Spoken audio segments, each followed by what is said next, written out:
Right. Hello there, YouTube, and welcome to another Cat's discussion, so to speak. There was supposed to be another member of the group, so to speak, that was supposed to come on, but at the minute he's not here, so it's just me and Mr. Crumplepoint here today talking about our little topics. How are you, Mr. Crumplepoint? It's been a while. It has. I'm quite well. I've been pretty busy, but other than that, quite good. How about yourself? I'm not doing too bad, to be fair. I'm not doing too bad. I'm a little bit busy all the time at the minute, but apart from that, I'm doing all right. I'm not doing too bad. It's sometimes better to be that way if it's not overwhelmingly busy. Like if you've got plenty to do, but you're not overwhelmed. It's a good place to be. Yeah, I mean, my busyness is just lots of crap that's going on. I mean, obviously, you got stuff with college and whatnot, which is fine. That's not too much of a problem. I can deal with their workload, so to speak. It just seems that with everything else at the minute, it's just a little bit different. And my car I need a new car sorting. My laptop was fucked. Was able to get a new computer with the help of my dad, thankfully, and all that sort of stuff. So everything's all seemed to have piled in 1 month. It's just gone well. Let's just put it that way. One of those. Yeah, it's just one of those months. That's all. It's just yeah. To Jensen Quinn in the chat, I'm not 100% sure that Mr. Memes was actually supposed to come on for tonight. He was definitely supposed to come on for Saturday. But Memes of Destruction is, as far as I'm aware, is spending time with his dad's on Father's Day. So with that being said, happy Father's Day to all of the good fathers out there and all of the bad fathers out there. What the fuck are you doing? Sort it out. So yeah, do you have anything else to add before we dive into this, what I think is going to be an interesting topic? I was not to be like. I don't want to start the outrage porn cascade because that's where it could potentially go. But it is interesting to see identitarians of all stripes making a fuss this Father's Day rather than just telling stories about their dads. It's quite like everywhere you go on the internet, it's about either patriarchy or fighting against the people who go on about patriarchy all the time. And there's not actually all that much in the way of, Happy Father's Day. I have noticed that, especially on Twitter. For all the people that are all lucky enough not to be on Twitter, I've noticed that a lot of people are, should we say, setting lines in the sand, and instead of just coming out and saying Happy Father's Day, or as other people said, whatever, they are literally taking their lines in the sands and they're forming trench warfare where they're deciding to have a go at the other side and vice versa. I find that weird. We don't seem to do that on Mother's Day. Everybody generally goes Happy Mother's Day. Oh no, it was like that this year. It was like that this year. I felt it was all. It's everything's super politicized just now, and that's been kind of shows you where the battleground is, though. Like, because everybody thinks it's a purely political thing, and it's being fought using politics, but really it goes to the heart of everything. If you can't have a simple family day without people feeling either attacked or like they need to go on the attack for whatever reason, it's interesting to see. Go on, carry on. Finish your thought. It's just interesting to see. I was wanting to know what as well your thoughts on. I've kind of been thinking about a lot recently about how you've got your actual parents, and then you've got almost like the office of parent, like that makes sense. So there's your father, and then there's fathers, like fatherhood, the category, and it's like it seems to be in a bit of a sad state these days. the actual mantle of fatherhood.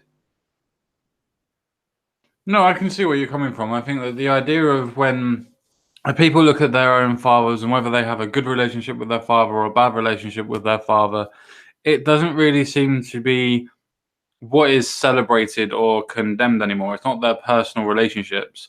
It tends to now seem to be what people perceive what other people want them to think about the actual relationships that they would have with other fathers, rather than the relationship they have with their own.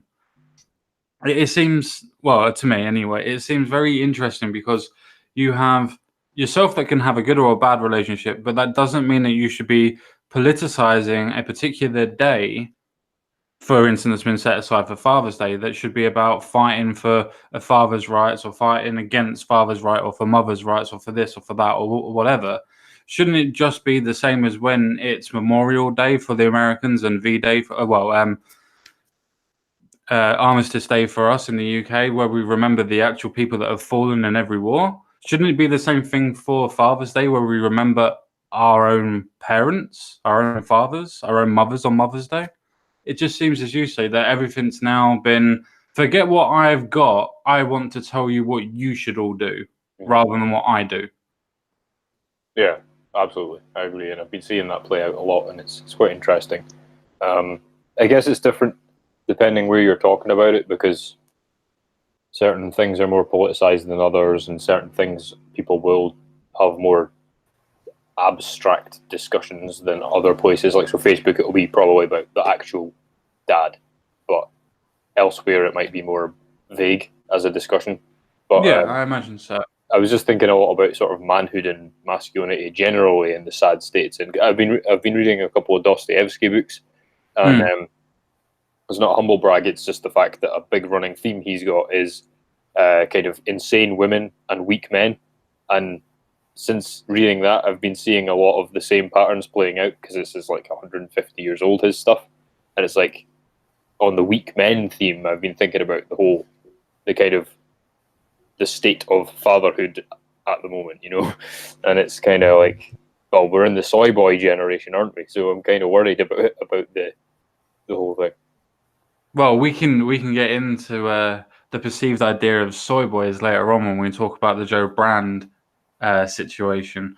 But I have noticed that Wolf has also turned up, so I just wanted to give a good warm greetings to Wolf. And how are you doing, my friend?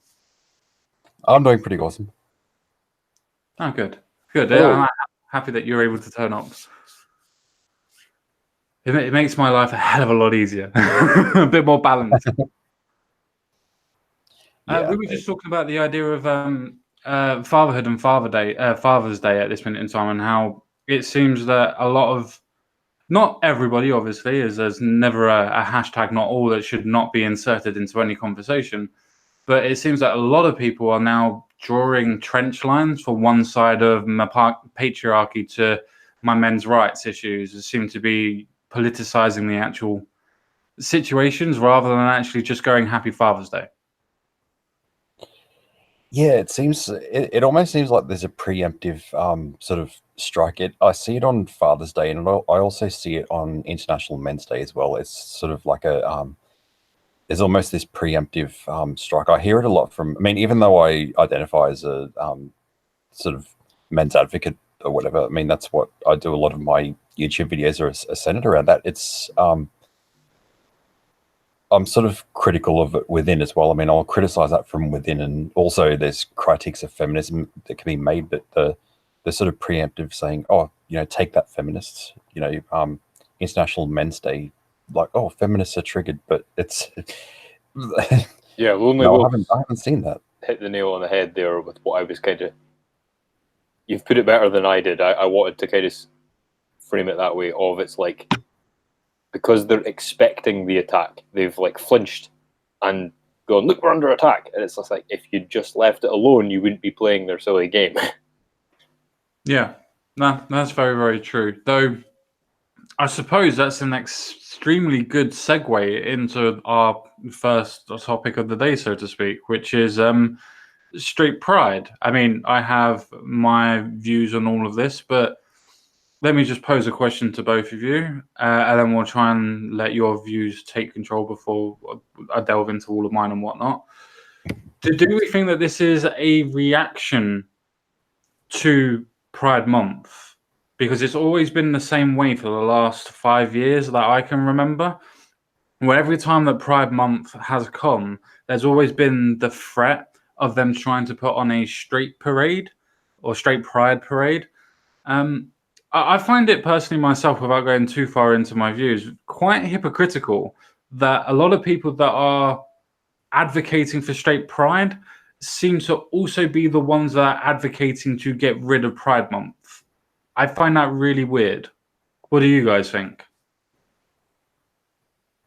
I'll let Wolf go first. Oh, okay.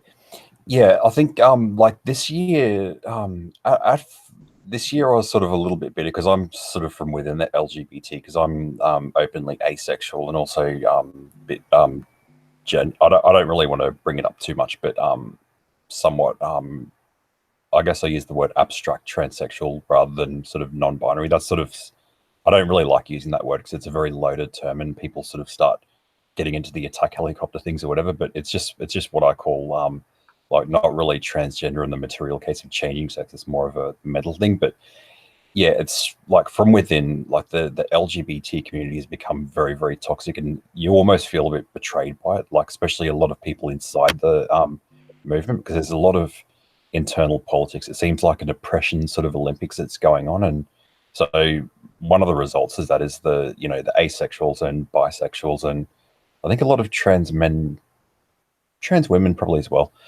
You know, there's a lot of tweets that sort of say, okay, asexuals, you shouldn't be at Pride because you're not really queer or whatever. So this sort of gatekeeping is going on, and I almost thought, you know what, I just had this bad temper. I almost sort of thought, you know what, like fuck it, I'm gonna tweet my support for these straight pride people, and maybe they can knock some sense into the LGBT people, and sort of maybe it'll be seen as a mirror to be held up to the absurdity. But yeah, I can understand the sort of opposition to it as well. It just seems like a ridiculous idea that a lot of people aren't really going to take him seriously. It's more of a meme than anything else. Yeah, I would say that I do think that, unfortunately, in my opinion, and I am giving my cat out the bag, so to speak. Sorry, Emma, get back in there. But me personally, I really do think that it's a reaction to Pride Month, and I think it's more of a case of people having an aversion to people parading their sexuality around, which I don't really give a crap. I don't really care. I don't really care for straight pride. I don't really care for Pride Month. I understand more why Pride Month is there, because it's a case of saying that we are who we are, and no matter what you say, we're going to be here. So I understand why Pride Month is there and why it's a good thing, but I don't understand why it's so important for straight cis men or straight cis women or anybody that's straight at all to go out and parade themselves around saying that we're here, we're, the slogans. I don't understand it. I've never understood why you should be proud of your sexuality, especially when it's a case of being heterosexual. It's just a case of you are who you are, big deal, get over it. I've never really understood it. Yeah, I agree with both of what you guys have said. I had more sympathy for it when, like, this is a weird issue for me because I hate it on so many levels. Like, I had a little bit of sympathy in the beginning because I thought, oh man, this is really funny. Like, if we can show these people how stupid this whole thing is, because I'm sick to death of Pride, everything. And when I say Pride, I don't mean gay people. I mean the organization Pride that has placed itself in the dictionary right next to being gay, which it isn't. It's an organization. And they've done that quite masterfully, actually. Like, you can't criticize Pride without criticizing, as far as the public is concerned, without criticizing gay people. So props to them for that. That was a nice move. But like, I find that having grown up, I was talking about this with somebody a while ago with the whole Pride thing, because Scotland's quite interesting in that, like any country, there are bits of it that you're going, back in time 50 years when you go certain places. But the thing with Scotland is you can do that in like 1.5 hour train journey because it's so small. And so in a lot of the places I've lived, you would grow up thinking that there was no such thing as isms. Like, you'll never see anybody be persecuted ever. And then in other places you go, like, there are actual still homophobic and racial attacks, and it's bizarre. But that aside, I don't see as a society that Pride, particularly a whole month of these events, like Pride Week, maybe Pride Month, and then I've never liked the word. Like, what for exactly the same reason of why would you be proud of being straight? I'm also like, why would you be proud of being gay? Like I don't like people being proud of themselves anyway. It's probably the Scottishness of me. It's like, stop being proud of yourself and shut up. But it's all that, and then like what Wolf and you have just said, all of that already happens, and then these other lot come along and start with. It started as an ironic thing, but I think more and more that they're actually serious, and it's like, okay, being proud of your sexuality, especially when it's the norm, is very strange. And like, yeah, so I have problems stacked on problems with this. Yeah. Go on, Wolf. Carry on, please.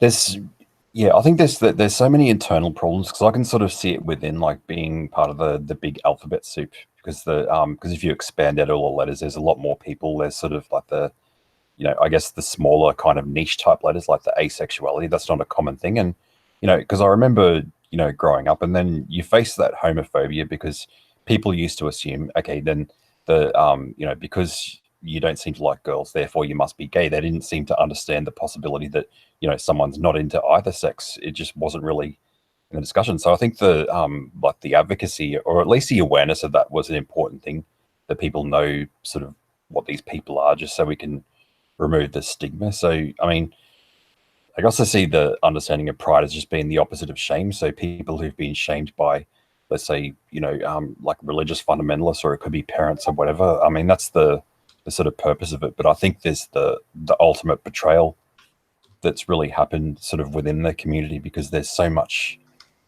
internal politics going on, and there's a bit of narcissism as well with, one letter sort of saying that they're the top of the stack or whatever. Whereas my view is that every one of the particular letters, I mean, they've obviously all got their own needs, and they all have they all have their different needs, but they all have a right to kind of represent themselves, whoever they wish, and to, raise awareness of what the issues are. But I think it's gotten away from that. It's quickly left that, and now it's sort of turned to the betrayal. So now I'm seeing that there's sort of a policing of heterosexuality, because they see a bisexual couple, a man and woman, and then they assume, oh, well, you must be straight or whatever. And then they sort of judge that, or it might be a trans man who passes really well, who happens to be with a cis woman. And then they sort of do that. So it's almost this, it's almost like a heterophobia that's infected. It's not all, but it's just enough to cause problems. Well, so, I agree with that, and I think that's where the Pride organization comes in and does the shit stirring, because it's like they need enemies or they don't have any reason to exist. So yeah, and so they're creating enemies from within their own ranks, and these people feel betrayed. So that's why I was wondering, okay, why should I feel so outraged, about a straight pride? Because now we're sort of exercising this heterophobia that's sort of in the air, and maybe that's like this time it's like, maybe there's more people who are in the queer community who might be, because I was momentarily thinking, what, go for the straight pride then, go and show these fuckers what they're doing wrong. Maybe hold up a mirror to them and say, this is like what you're doing now has become ridiculous. Yeah. Well, I suppose that my question to both of you, rather than what the actual people that maybe are in it and are looking at it, what is it that we actually think of the idea of straight pride? Because the reason why I frame it as that is that there's always going to be people that are going to believe that being prideful in your sexuality, whatever way it is a good thing, or a pride in yourself, so to speak, which I do think is a good thing as well. I just don't think that you need a fucking parade for it. But with straight pride in itself, is it just as what some people have said, that it's a reaction, as you said, Wolf, putting up a mirror to try and show people how stupid it is in general, or hypocritical it is in general? Or is it actually something that the people themselves actually feel that they need to now be prideful of?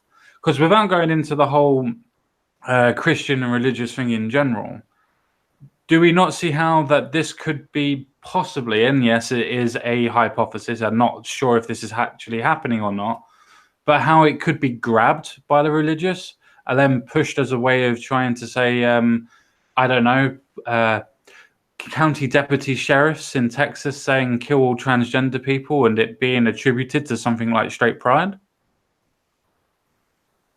Oh, I always expect something like that to happen anytime there's any kind of demonstration that doesn't, fit with the established narrative. But I see three factions within the straight pride thing. I see the people who are kind of doing it ironically. I see who are a small group. I see the majority of them, which seem to be people that are just kind of angrily marching about something and they're not quite sure why, and they're kind of proud of themselves, but they don't know why. And then I see the people who are, and I have the most sympathy for this group, who are genuinely disgusted and fucking fed up of these pride marches because they have turned from a demonstration where a man or woman can openly hold hands with their same-sex partner whilst carrying a little flag into street-wide, city-wide traffic-stopping orgies where people are going around butt naked wearing strap-ons and stuff like that with their kids, or not their kids usually, it's usually other people's kids. And these people are really fucked off with that, which has nothing to do with anything that we've actually spoken about so far as well. Like, that's what I mean about there's so many problems with this, because that factor we hadn't even gotten to yet, and that's a massive factor. It's like it's such a big bag of snakes. And but as far as the idea of straight pride, I think it's an absolute joke. Like, I think like I said, I think gay pride is like, a push, and straight pride is just hilarious. Like, no, I mean, I agree, definitely agree. Like I say, I don't like the word pride for it. Anyway, it's like you should be proud of, like, you should be proud of your achievements. If you think your wife is really hot, you can be proud you pulled her. But like beyond that, that's it. Yeah, I mean, I definitely agree with what you said at the beginning. I think that it's a very interesting point where you have so many people that are being prideful of themselves in certain groups and possibly maybe going over the top with the expression of themselves, rather than it just being a case of we're here, we're queer, and so on and so forth, as the slogan used to be. I don't know if it still is. I haven't been to a march in fucking years, so I'm not 100% sure anymore. But I do think it's more of... See, I know a lot of people are trying... Because when I've had conversations in private with different people, everybody keeps on telling me that it's a joke. It's a reaction. It's a way of trying to get back at different people. It's a way of putting, as Wolf said, putting a mirror up and showing people how disingenuous that they are or hypocritical that they are. I've seen it from the opposite side because I'm quite into the religious side of the debates and things like that, and I can see a lot of religious people jumping on the bandwagon. And when things are done as reactionaries, look at the way that Kekistan was done. And look how much of that was then jumped on and then ripped apart by different peoples. I see straight pride going down that road, but with having the pacific backing of certain groups to begin with. And I think those groups are going to take it over. And I think it's going to be a general counter-protest now. It's theory versus practice, isn't it? Like, in theory, when you're on the internet, people who are sharing the hashtag and the memes are fucking hilarious. And it would be great if they all got together for a street party. But the fact is that the people who are actually taking time out of their day to go to this thing are not those people. No, I mean, people going to it are serious. Yeah, sometimes I feel there's an underlying narcissism. I see it across just so many different groups. It's like, when you got like International Men's Day, you've got some feminists who get all snarky about that. And then on International Women's Day, there's like a group of men who get snarky about that. And then, it might be the same with, gay pride. There's almost this narcissism thinking, hang on, there's a day that's about somebody else other than me. I've got to come in there and grab some attention or something like that. It's almost like a human tendency that when you sort of have an event where you or something that's takes the focus away from, that puts the focus on somebody in particular, people just love to come in and, you know, do that and put the attention to themselves. That's only part of the larger equation, I think. That was why I brought up the word pride. Like, that's exactly it. Because it's just like, if you're going around telling people how proud you are of yourself, you've got a fucking problem. Like, you've probably got a personality disorder. I'd rather have it as you know, Queer Awareness Month. Yeah, and that's a thing, right? Because I'd rather change it to that, because pride is sort of, there's something odd about that. I mean, I can understand the it's sort of the opposite of shame for people who've been shamed for that, or they've been the victim of, you know, homophobia, transphobia, or whatever. You know, it's, you know, expressing the opposite of, you know, the shame that they might have felt. But at the same time, it just seems more, you know, like from a political point of view, it just seems a lot more effective to say this is an awareness. yeah, but that's the issue that I have with it, right? Because it is a political issue. Because we've seen lots of examples of things like gays who are right wing are not welcome at these things very often. We've seen a lot of this stuff about also the opposition to the whole pride thing is by no means united. Like, the people who have a problem with it are not all agreeing as well. Well, I just want to make my position very, very clear on this. I'm not saying that you thought this either. It's just I felt that because I'm the one that has done this, that people are going to assume it anyway. But I'm not against straight pride. I just want to know what the actual foundations and what the ideas are, because I know what people can take their own ideas away from it.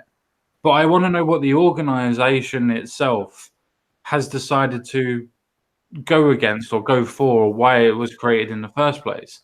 I've listened to Sargon, I've listened to other people, I've listened to yourselves. I know what my ideas are. But why is it that Straight Pride themselves have decided to create it and have a parade on it? That's the interesting thing that I can't. Do they feel demonized? Do they feel sort of demonized by that? Because often we hear so many messages, especially from, you know, being political. You sort of see it from a lot of the identitarian parts of the left, and that really has infiltrated a lot of the LGBT stuff, that identitarianism. And it seems like the kind of the way in which they treat the allies itself, that's quite horrible. Because I believe in being very supportive of allies to that particular movement from within. So, you know, people who post things like awareness of asexuality, they're people that I'm always grateful for. And the fact is, you know, a lot of the time they go as allies, but then they might be actually closeted. You know, they might be coming out of the closet or something like that, or they're questioning their sexuality. So they might be testing the waters if they're, you know, coming into these spaces, etc. So it's very counterproductive to treat allies sort of like slaves, saying, you know, you need to say this, say this, say this. And it's generally it's a very toxic relationship. And, you know, we hear these messages saying, you know, the cis straight white male or whatever, and the sort of the perceived sort of demonization of sort of majority groups, you know, from minority groups, which is, I mean, I think that's a very counterproductive thing. Like, you know, as someone who's openly queer, I would never, I deeply oppose that kind of rhetoric that for no reason, you know, projects this sort of negative type judgment upon, you know, people saying, you know, you're the oppressors, you're the enemy, and I'm the good one. I despise that sort of thing. So that's a possibility of why it's coming about. I mean, with that aspect as well, I find it very interesting that if the LGBT Pride Month itself was integrating straight people to be able to let them do their own version of a parade, then would this even be something that would be in contention for them to form their own pride that was separate? I would be against that generally, like, because what you said when you were open to the straight pride thing, I'm not. I think it's a load of horseshit, personally. Like, I think it's just horseshit, and because the whole point is, going back to what Wolf was saying, it's supposed to be an awareness thing. It's like nobody needs made aware that some people are straight. Like, it's kind of common, and so my problem with the Pride movement is that it's become a power movement rather than an awareness movement, as Wolf put it very nicely. And so my issue with it, and this is why I try and not be too complacent, because like a lot of the, like, this will sound like a soundbite, right? But it isn't. It is genuinely how it works in my head. It's like I don't feel it's worked so well that I don't really feel like I don't feel like I'm outside the LGBT thing. Like, I know I am because I'm straight and that, but what I mean is, like, it's not. But that was my point, though. Very, very quickly, that was my point, though. Why should you be outside it?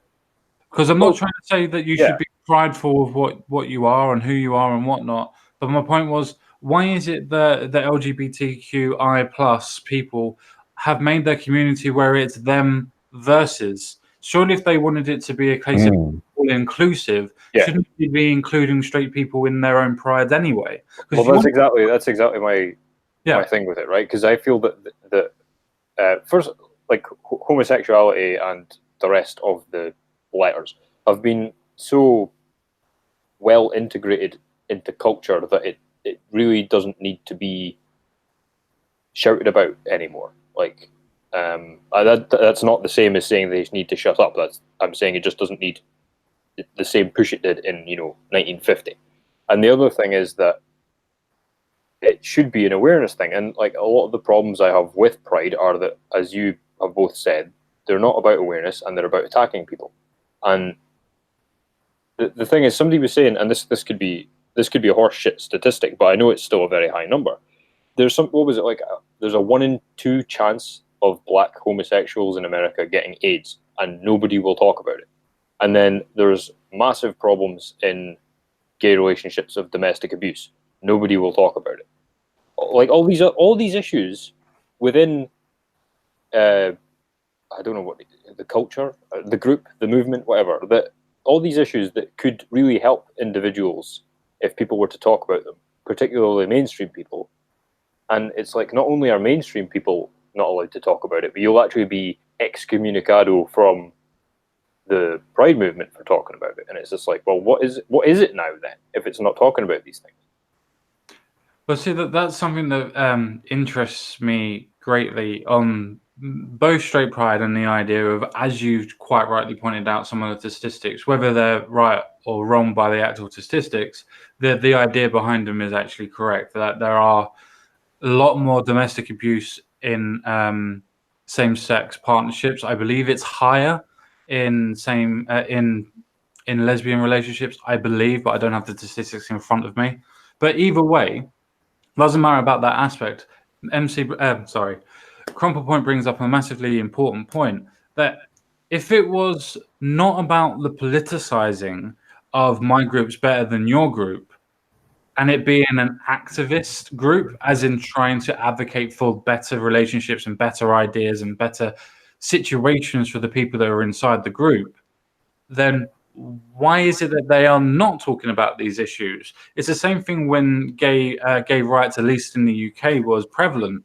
They were talking about all of the aspects, good, bad, indifferent, where now it's not a case of it being an activist group. It's now a political group, a political identity group. Or at least that's how I see it anyway. Yeah, because I think that the fact that, a lot of the people within that queer movement, because I can sort of see it from within, there's a hostility towards even allies themselves, because, basically, if you expand the letter out, it's, basically a cat has walked over the keyboard and spelt out a lot of letters.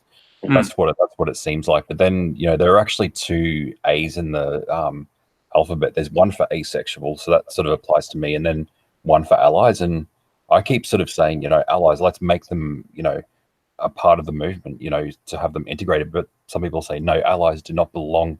It's almost like an us and them, like drawing this line in the sand. And, but maybe it's a paradigm shift that's needed, saying that, this should be kind of, if it's turned into a sort of pride event or awareness event, then, like generally it's kind of like just celebration of, individuality, because there's the assumption that that even people who are heterosexual, they may have a number of parts about them that might be shamed by society, so there might be let's say there's kinks or someone like that, or there's people who are furries or something like that, or they've got a lot of different behaviors that might be perceived as being deviant from society. Like I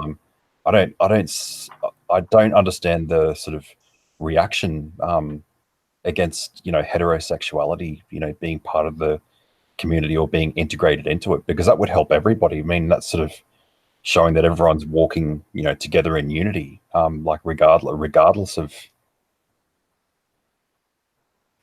No, I mean, I find it very interesting because I was having a lot of Twitter conversations, as one always does. But I was having a Twitter conversation with somebody about this, and I was saying, well, isn't it a good thing that there are people that are not of your identity that are willing to stand next to you in the pride and be able to walk with you and stand with you in unison, so to speak, but doesn't get any recognition from it? And the people basically exactly said the same thing to you. Well, it's not about them. It's like, but if it's about acceptance, then you have to have the people that are not you accept you. Does that not defeat the whole process of the Yeah, I mean, it frustrates. I mean, I've tried to have this conversation from within, saying, and then someone, in a really snarky way, they said, okay, this is the ally. They can have a flag. It's just a picture of the American flag. And I just thought, well, why on earth should they come and support us or whatever in any sense of the word? It doesn't mean marching in a parade. It can be, in solidarity on Twitter, etc. Like so that. yeah. I mean, I don't understand the sort of the animosity. It's the current paradigm when it comes to allyship, and it's for everyone. Like, you see the way that male feminists, like the type of relationship they have with feminists or whatever. It's like, it's got to stop, and the madness has to stop. It's like you can start to see the reason why there's a reaction against that, and a lot of us from within, we're trying to change the politics and have a bit of a paradigm shift where we can extend that sort of tolerance, that two-way street, because allyship is really, to me anyway, in terms of the queer stuff, it should be a two-way street where we all mutually sort of accept each other and are there for each other, because we've got to have each other's backs, because the people who are straight but they're also in solidarity, I mean, they may have risked their lives to defend people, especially from a high school bully. Like, they may have gotten bashed or something like that for defending gay people, and so the contributions they've made have been minimized. Well, Yeah, that's a good even point. I had an interesting conversation that the guy I was, well, I'll just use quick names. The guy I was talking to, we'll call him Bob, and the guy we were talking about was called Steve, right? So Bob's gay, and I know him from school. So me and Bob are standing talking, and I'm asking how he's doing and all that. And then the guy Steve comes up in conversation because they know each other quite well. And he was saying about how Steve had like a coming out party or something like that. Now, I was very careful not to give away much of a reaction to that, because my internal reaction was like, nobody fucking cares. Like, really, nobody cares. But I didn't want to upset Bob, because obviously maybe he cares. So I tried to not like say anything, and I just kind of made it clear that I was like, okay, I don't understand this, like with my facial expression. So then Bob says, nobody fucking cares, why did he bother? And I was like, holy shit, like, you said it. I was trying not to say it, like, and that's really how it is most places I go. And so that's the level of awareness that we're at now, of like, me, a straight guy, is completely unconcerned about this dude coming out. Like, I've known gay married couples and stuff like that. You bought them fucking anniversary presents and things like that. It really, it's just another. It's so normalized to me. But the thing is, I need to remember that without, this is why it makes me annoyed, is because without the pride thing and Stonewall and stuff like that, I wouldn't be in this situation. So we can't take for granted what they did in the past. But at the same time, like what you guys have both said, it's becoming nastier and nastier and more cloistered. And I really think that if it wasn't going that way, we wouldn't have a pride straightness thing. Like, people would just laugh at them. But the thing is that it's so dangerous now, like risking prosecution and shit like that, to even offend somebody who is of a quote protected category, that people feel under attack. And when they feel under attack, they group together and do shit like this. So I think you guys have hit on something important, which is that if this movement wasn't becoming nastier and nastier, we wouldn't even see or hear of the phrase straight pride. True, though I would want to put in a quick question to both of you on that aspect. As do you think it's becoming more nastier and nastier because it's rather than it being an activist movement for equal rights, it's becoming an identity issue? And I don't use it as identity politics. Can I modify what I said quickly? Sure. It's more. It's becoming more exclusionary because of what Wolf said about the allies, but also more and more gay people are finding it doesn't speak for them either as a gay person. So that's quite important, surely. Like, no, I mean, I completely agree with you. That's the reason why I was going to ask this question in general, and obviously this goes to the chat as well. Do we think that the exclusionary aspects of this movement and activism in itself is becoming more exclusionary because it's to do with identity? Now, I don't mean that it's to do with identity politics. I mean that because it's becoming part of their identity, I am lesbian or I am gay, so I have to think this way, is now becoming the reason why it's becoming so polarized, because it's now becoming their worldview rather than it becoming an activist point. Yeah, because that's what I've seen as well. It's sort of I can't believe it's sort of the ultimate betrayal. Not only does it seem like there's a bit of the straight bashing going on, that kind of snarkiness towards and even to allies themselves who've supported the movement, but it's also within some people as well. It's the problem is, like, a lot of this it comes back because I think the roots are in critical theory. So that's really the foundation of a lot of movements. So it might be anti-racism movement, or it might be in intersectional feminism. There's sort of the obsession with when they talk about oppression. So it's sort of this black and white thinking of the oppressed and the oppressor. And what it's doing is it's sort of dividing the letters against each other. So you're saying that, okay, so the cis people are privileged over the, let's say the non-cis people, like the trans people and the non-binary. So, you know, they have to check their privilege or whatever. And it's, and it becomes so divisive that it seems like it's a competition to sort of be at the top of that pyramid and to have the most sort of attention towards that. And like, I'm not sure what the solution to that is. I think it's just, you know, maybe a bit of common sense needs to be slapped into, and it needs to come from probably within as well, because, you know, as I've seen before, they'll say, oh, you're just a straight hetero person. Like, what have you got to say about that? But then, you know, it probably needs to come from within as well for us to sort of say, I think we're getting off track to what we were supposed to be about. So that's really because I'm openly sort of opposed to a lot of the stuff that happens within. And it's even, you know, I'm seeing people like gay people and lesbians, like they're kind of leaving the movement because it no longer seems to speak for them anymore. Like there's even like separatist movements called the gays going their own way. It's almost like a MGTOW type movement. And I've sort of felt the same way. Like there are people who are very accommodating to people who are asexuals, because we're sort of like the smaller part. We're kind of a little niche part of the whole queer umbrella. Now, we're considered queer because we're in the LGBTQIAA PPP ABCDEFG. You know, we fit in there somewhere. But then there's still a lot of movements. Like there are Twitter accounts that are run by queer people who are dedicated to sort of, you know, highlight to sort of going after asexual people, saying, you know, well, you don't belong here. You don't have enough oppression points. Like despite and then when I think about it, I've got to relive all the crap that I went through growing up because of that. And that's the saddest part about it. Like, and I was watching this. It wasn't a documentary. It was only 10 minutes long, but I was like, this poor fucker is the most unpopular guy in the world.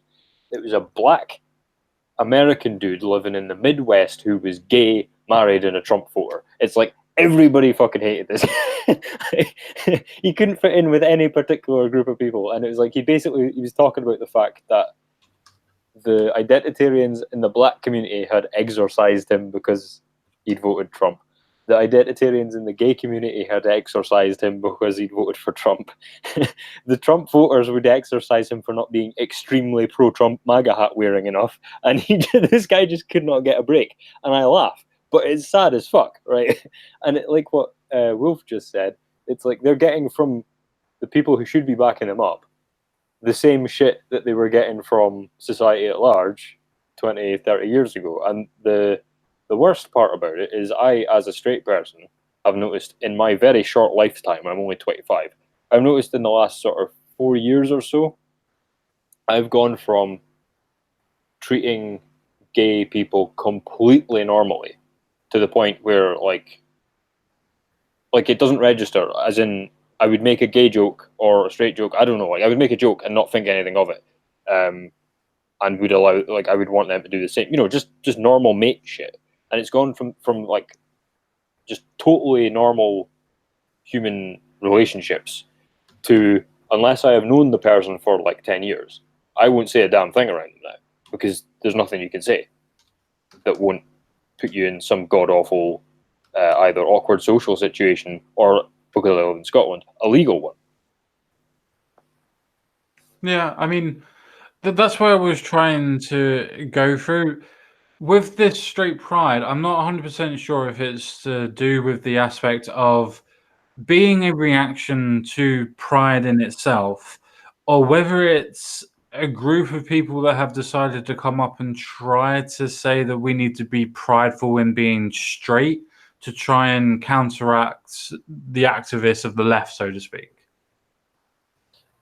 I'm Yeah, trying. 'cause I don't think it's any coincidence. It doesn't seem like a coincidence that the sort of, I'm not sure when it started. It was I don't want to reuse the same old thing when they say the SJW movement or whatever, but it was obviously there's a certain identitarian part of the left that's the politics that I was talking about. And you know, as I said before, like just responding to Reason Vision was saying, you know, he hasn't really seen people calling each other out. And so I think there has to be like strong voices. And I sort of do that myself. Like I've made a lot of videos, you know, myself from within the whole queer umbrella saying, you know, look, we're really getting off track to, you know, what we're supposed to be about. And there's a lot of rhetoric that, you know, I really despise that's coming out of our end of the world or whatever. I forgot what I was even trying to say, what my meaning of thought was. But yeah, it sort of takes like a people need to be sort of loud within, because I think there's a lot of other queer people like me as well, because I talk to them, like I talk to a lot of trans people, like you know, even people who identify as sort of like non-binary. Like there's a lot of us sort of gathering in the circles, and we feel a bit disengaged from the overall movement itself, almost betrayed by the, you know, the larger picture or whatever, because of the internal politics that's come about. And you know, I don't think there's a coincidence that the, you know, straight pride has become an actual thing where people are getting together. But the you know, at the same time, the sort of some of this leftist ideology, when it's sort of, I guess, identity politics, intersectionality, they're not bad things, but they become weaponized. And you know, I never used to see that. You know, growing up in the 90s, you know, I never saw that snarkiness when it came to, you know, advocating for gay rights or whatever. It's like since that attitude's come along, and it's been very counterproductive. Like just about every political movement has, you know, become like very polarizing towards the general public and very dismissive of any sort of criticism or whatever. People saying, you know, well, you don't belong to this group, so your opinion doesn't count or whatever. And I don't think it's a coincidence that those two things are happening, you know, close to each other. Yeah, I think also like there's a big issue that you're going to have as well, is that straight people are now going to feel, if they've made the effort to be open-minded and they're getting criticized all the time anyway, they're now going to feel betrayed and hostile, which is, in my opinion, exactly what the intention of all this is. Because the problem with, say, an acceptance movement is that once the thing is accepted, you need to kind of down tools and go and do something else with your time. And so you need to make it as beyond the pale. Like, because it's like the difference between wartime and peacetime. So what Pride, in my opinion, should be doing now is going from being something like Stonewall to being something like Oxfam. Like, go and be. Ooh, bad choice of words, especially Oh. considering the shit that's been happening with Oxfam in No, Africa. okay, fair enough. But you know what I mean? Like, go be like it's maintenance time now. They need to go and find cases of shit happening and make people aware of them and help the people in those situations. Like, that's what they need to. I know they do that to an extent, but like, it's become now just all I see. Like, all I associate with the rainbow flag with now is, oh fuck, I better not talk to this person because I'll just say something and get a community strike or banned or arrested. You know what I mean? Like, it never used to be that way. And like what Wolf said is just like that just did not used to be there. And my biggest thing with it though is I deal with people as individuals, right? So the other thing is that I have this added bugbear with it, which is if I've spoken to a gay person who thinks that Pride is a load of shit, then I speak to another one who thinks it's still a good thing, and then I speak to some fucker who just decided they are gay or straight, that they speak on behalf of Pride, and I'm the bad guy. So it's like, well, these other guys didn't think so, so fuck you. You know, it's but those two individuals I spoke to don't matter. It's only the organization that matters. You know what I mean? No, I know where both of you are coming from, but I still think that for me, I mean, to stick onto topic rather than delving into the should Yeah, we we say need to get back to the fractions? straight lunatics, not the gay ones. Yeah. But that's the where I was going to go. Do we honestly think that this is a reactionary to what it's supposed to actually mean, the LGBTQI++ 27? Yeah, because it could be legitimate. I mean, because it might start off. I think there's a legitimate criticism of LGBT.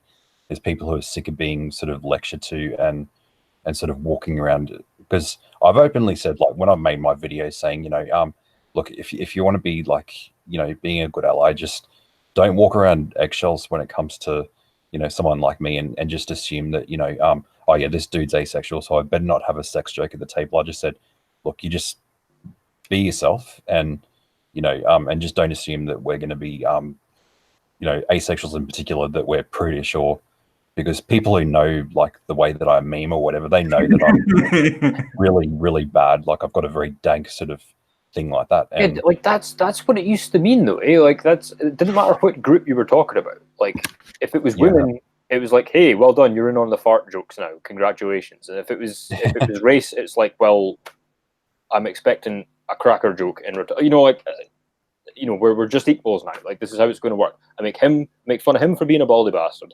I make fun of him for his stupid glasses, and you and me are going to make fun of each other over our race or the fact that you're spotty or what. Like it just everybody has something, right?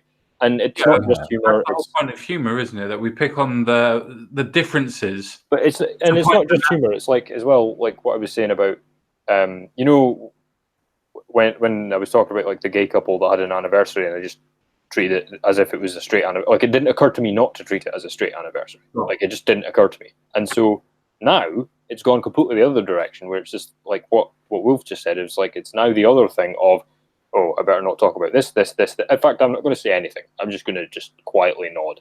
That's what I'll do.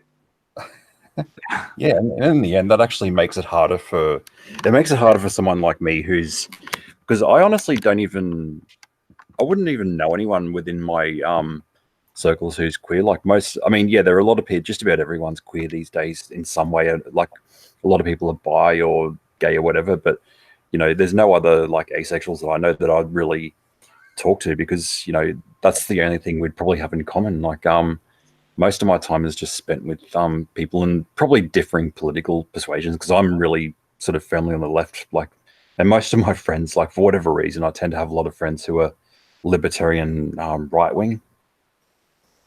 Hi. And so it makes it hard. So it really, yeah, it makes it harder for like when we've got this eggshell mentality where, you know, or the hypersensitivity or whatever to things that, you know, aren't necessarily offensive to most people.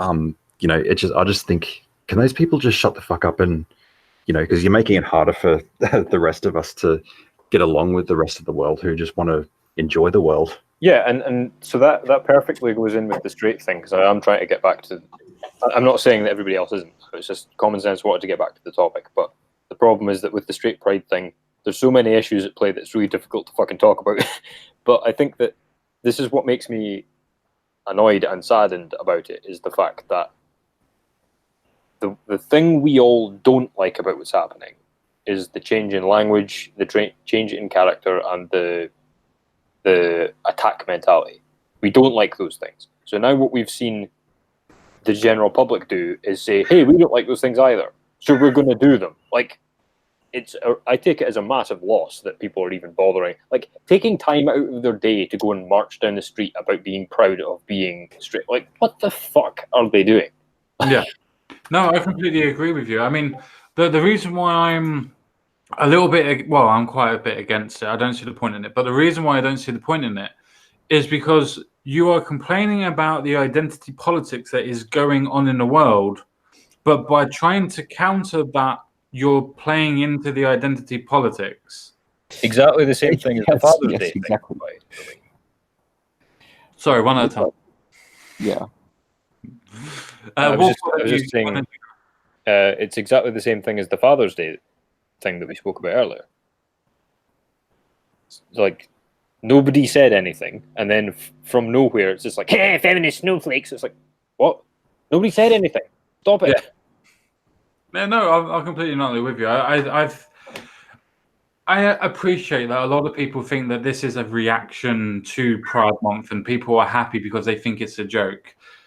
But I don't think that the people that actually created straight pride were doing it as a joke. I feel that they were actually doing it to counteract identity politics while using identity politics, which, fine, sometimes you have to get into the mud to be able to fight on the same level. But if you're against the idea of identity politics, you don't beat it by going into... I believe Mark Twain said it correctly, though I am going to paraphrase. If you fight with people that are intellectually inferior to you, they're going to win because of them actually having more practice at it. I said I was going to butcher it, but you can have a look at it. It's similar to that. And I think that that's what's playing on here, where people that are trying to play this straight pride thing in general, to me, I don't really see the point in it. The idea, if you want to go do it, then go do it. But if we're going to analyze it, then you're putting identity politics into your identity of thinking while trying to fight identity politics. It doesn't quite make sense to me on how you're going to win that fight. No, I mean, you look at Milo Yiannopoulos, who seems to be against that sort of thing. But how many times do you have to say, "Okay, I'm a gay Jew who sucks black dick"? How many times do you have to say that? And Candace Owens as well is always bringing that up, to kind of shield certain criticism. Yeah, like, for example, I've seen it. He was having a direct, heated argument with somebody when he did it. It was Thomas Sowell, he's never done that. Like, he's a classic example of somebody who is, well, you could compare him to Candace Owens, right? But he's never once gone, oh, by the way, look, see the black stuff. Yep. He's never done that. I think he did it. I remember he did it once when he was arguing, and I think it was with another black guy. Yeah. But I mean, the black guy was arguing as if Thomas Sowell was white, and Thomas Sowell had this brilliant fucking reaction, like, hello. But is that the way that our political discussion is going, or is that the way that we're letting it go? I suppose that's the question that I would want to really pose to everybody. But very, very quickly, using that as a springboard, because I think that we can now, no better word in point, but transition into our other topic, which is the Joe Brand situation. Obviously, Wolf being from Australia, do you have an idea what I mean by the Joe Brand situation? Yeah, because I decided to watch that, so I saw the comment itself. But then, like, having said that, because I went and looked at Joe Brand, it's like, oh, that's that really funny, like, because back in the day, and that's it's really a destruction of comedy. Like a lot of comedians, like now that's become more political divided. It's like these people who genuinely, used to be very funny. Like because I watched her years ago, and yeah, I remember her jokes were really like very, very dry. And, you know, it was, and I looked back at it today, like I watched some of her comedy sketches from, let's say, 2004 or 2009. And that's when things were still relatively normal. And, you know, even though her comedy, like I can look at it now seeing, yes, it's very much like some of us, you can see her feminism in there. Like she's sort of a feminist, but it was in a very joking way. And the whole audience seemed to sort of enjoy that. And now you fast forward to the present day, where a lot of people who were once funny, like I thought Kathy Griffin was funny because the right wing was the orthodoxy. You know, that was it was a pushback against the conservative kind of hegemony. So you know, she got in trouble because it used to be the Christians who were kind of the SJWs at that time, and you know, leftist comedy was actually very funny because it was pushing back against a certain force.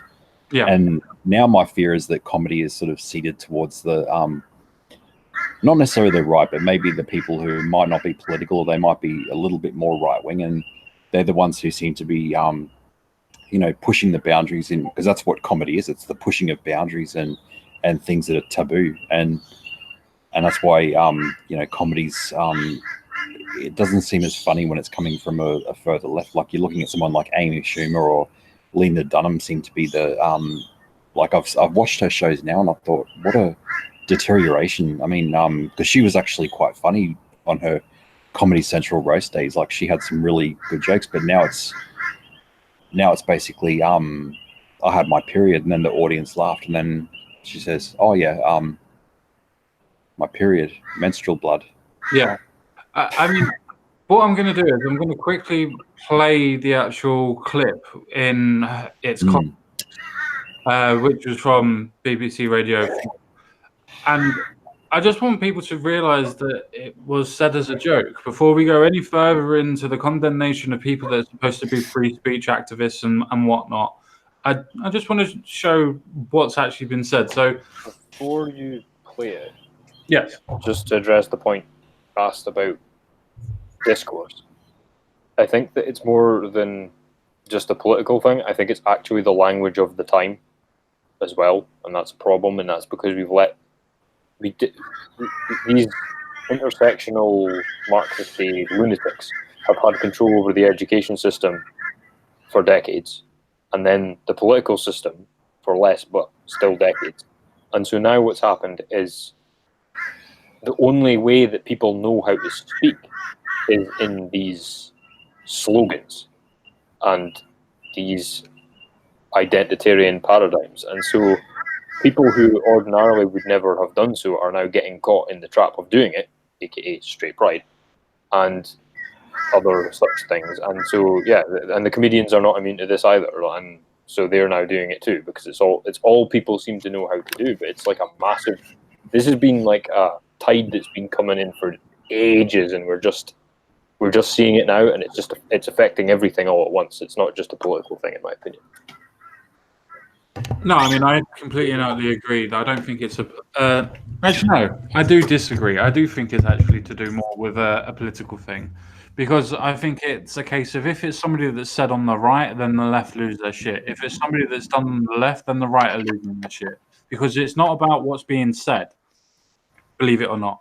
It's actually about the political point scoring of going, oh, this person did this and this person did that. It's literally schoolyard fucking shit. This person did this, so mummy tell them off. At least that's the way that I'm seeing it at the minute.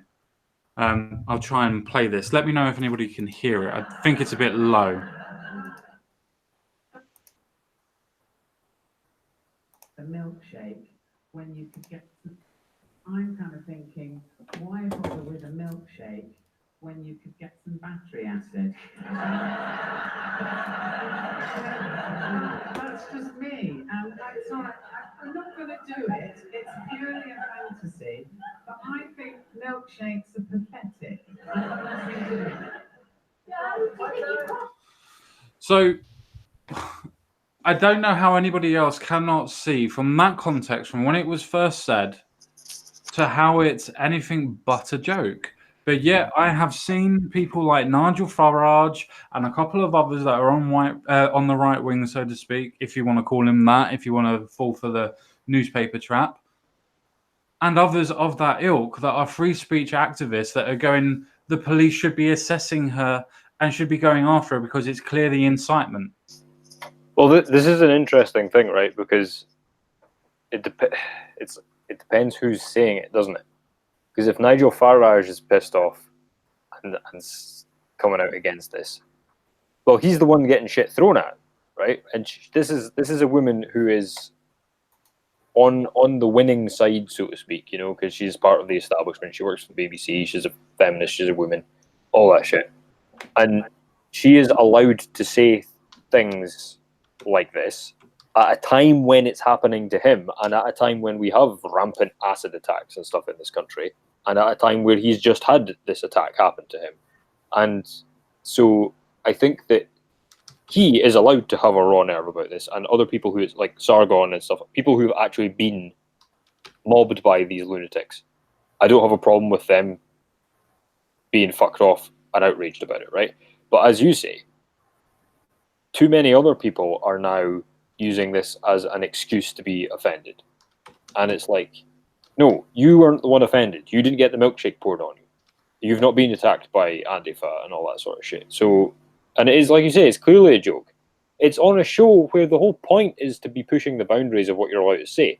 I think, though, that it would be much better if they had, like, a right-wing equivalent of Joe Brand on the panel as well. Like, that's the big problem. I think that if they'd had a balanced panel, this would never have happened. Because he or she would have come back with something just as vicious about Corbyn or whoever, and then everybody would have laughed and they would have moved on. But because there's no representation on the other side, she's allowed to say this unchallenged, and then that pisses people off. Wasn't it a case of her actually, correct me if I'm wrong, wasn't it a case of her not actually being on a panel? Wasn't it a comedy routine? I thought it was like a "Have I Got News for You?" but on Radio 4 kind of thing.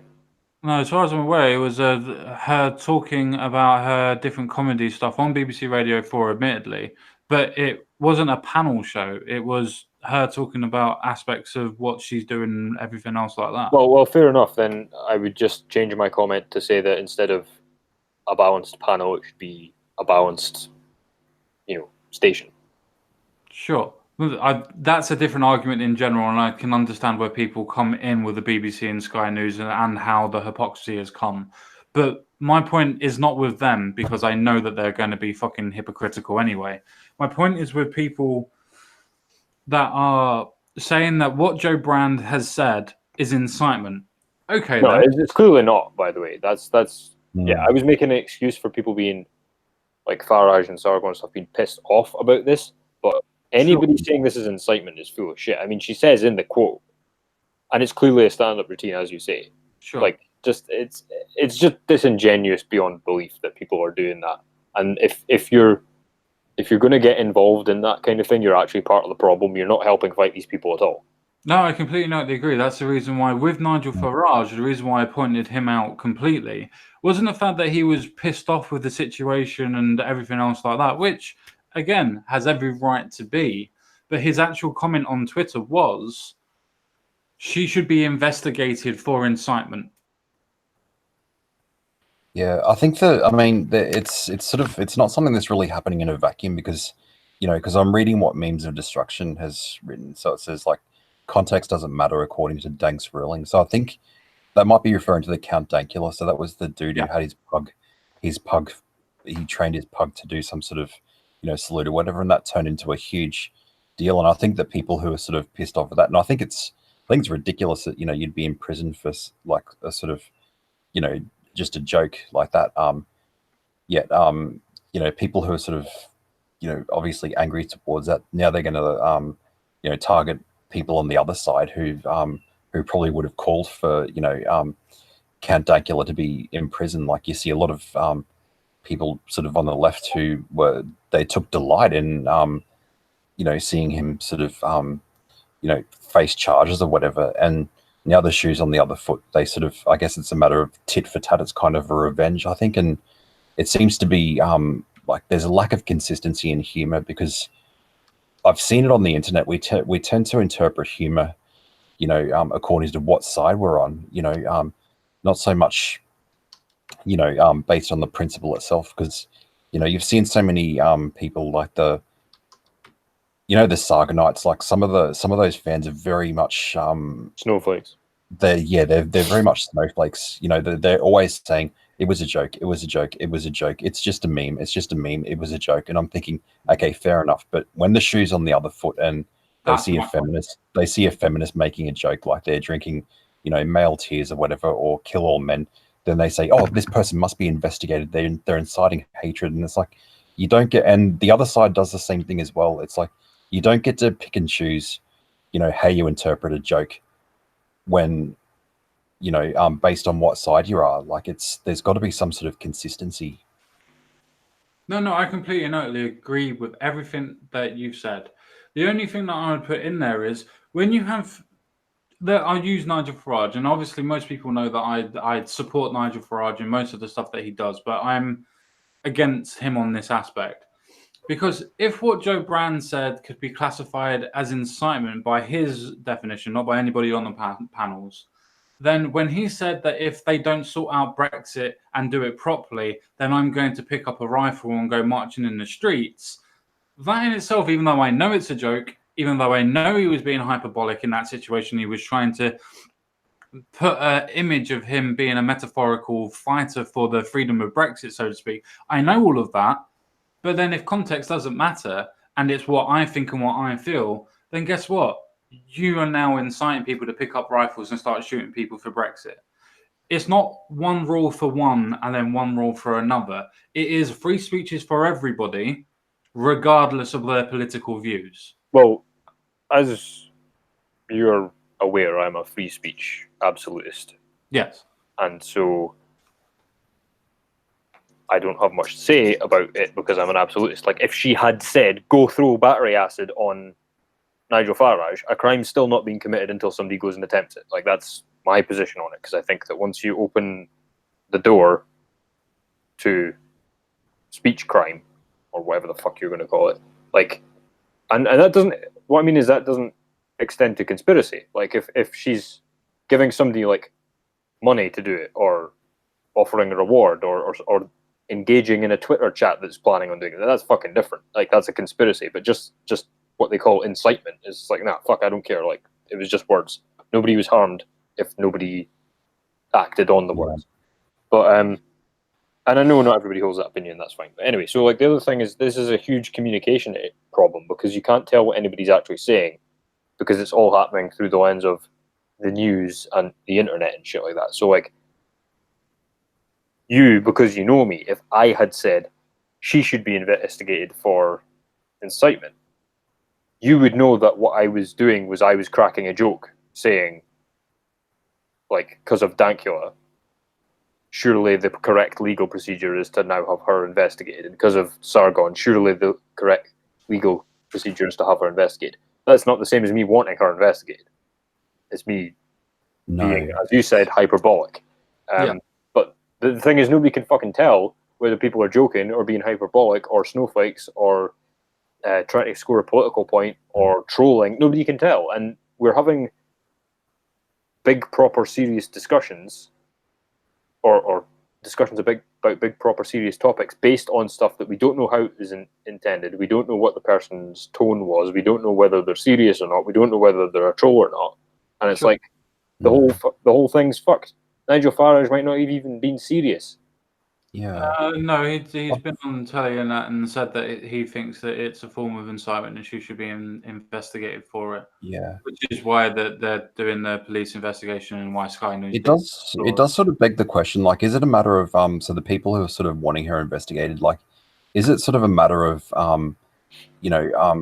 because I think a lot of people on the left, they've held like a particular standard, they've held a stand. So for example, like there's been a common like demonization. Let's say someone like PewDiePie, because there was a shooter who happened to watch PewDiePie and said subscribe to PewDiePie, and the number of people who went to him saying you need to be responsible for this person's actions or whatever, and and then they sort of have these speech codes on hate speech, saying that this is hate speech, this is an incitement to violence, and words of violence. So they're listening to this, and now there are people who are sort of saying, okay, well, we want to start holding these same people to the same standards. It's like they're sort of issuing the challenge of, okay, if you live by the sword, you die by the sword. So yeah, and the it seems thing to is, be some sort of retributive. if I could Hmm. jump in there, it's just like, Yeah. the other thing is it's a statement of fact that she should be investigated for incitement because she has broken the law, or at least maybe not broken the law, but she's in the same metric that everybody else has been wrongly investigated for these things. She's done exactly the same thing. So it's actually a statement of fact that she should be investigated, just like Sargon was, because she's done far worse than what he did. So morally, you can say this isn't a crime, and that's my position. But if we're dealing in the real world and facts and how the law stands, Farage has just gone and stated a fact, and the police are now going to probably investigate. No. Because He wasn't stating a fact. He was calling for them to investigate. No, but what I mean is there are grounds for it as the law stands. Like, No, I do understand your point. this and I is don't the problem, right? And I think what people are, and it's impossible to tell whether these people are right or not without until seeing what happens. Really, is maybe what it takes for people to see how fucked up these laws are is for them to be applied evenly, people to go, what the fuck's going on, and have these laws repealed. Maybe that's the only way. Now, I don't think so. I think they just need. I think that all that happens is you end up with a kind of infinite regress into something resembling communism. But these people might have a point, and maybe that's where they're coming from. Maybe they're like, the best. It's like with what we were saying about straight pride. The best way to show these people how fucked this is to go and do it ourselves, which I think is a stupid way of conducting yourself. But at the same time, I'm saying this with the benefit of anonymity and nobody really watching my shit. I'm not Nigel Farage. I would probably feel very differently if I was Nigel Farage right now. So there's that too. But I mean, my major point on this is the fact that the people that are proponents of free speech, the ones that are going about and trying to defend it, only defend it when it's people that they like. Now, when it's somebody that's on the left, if they were proponents of free speech, then they would be defending Joe Brand. The thing is, with Count Dankula, he used it as a point of saying, well, my situation was this, this, and this, but I support Joe Brand anyway. Where people like Paul Joseph Watson, Nigel Farage, and very many others all stated that she should be investigated. Now, again, I don't think that they actually feel that she should be investigated. I do think that it is what Mr. Crumplepoint has said, where it's a case of they are trying to show the double standards. But you don't show the double standards like that. You show the double standards by showing that you will protect their right for free speech, not politicize your point on somebody else's misfortune. Because if you actually go to the point of saying that you are a free speech activist, then as soon as you say that somebody should be investigated, you have lost 50% of the people that will go and look at what you've just said simply by the metrics of the actual politics. If you're left or right and you say that somebody on the right is going to be needs to be defended, you probably lost half of your position. Now, if you're on the left and you say the right should be done, then you've got more chance of convincing more of the people on the left of doing that, and vice versa.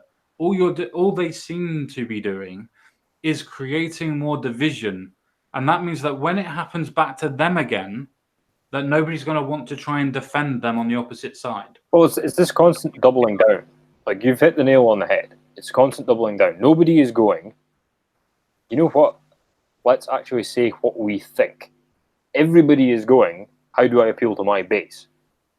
And it's just like the correct thing. It's like you get caught in a tug of war. Yeah, okay, you're having a tug of war and you're going to get pulled off your feet. But the thing is that if both sides keep pulling, nobody falls over. It's only when somebody stops pulling that the whole... So the clever thing to do is not to pick up the fucking rope in the first place, right? If you don't want to get pulled over. No. Because otherwise you're stuck there forever or you get pulled over. Because as you say, if you fight with an idiot, they'll win out of experience. And Yeah, so this is the issue we've got now. Like, if most... Like, take Paul Joseph Watson or Nigel Farage.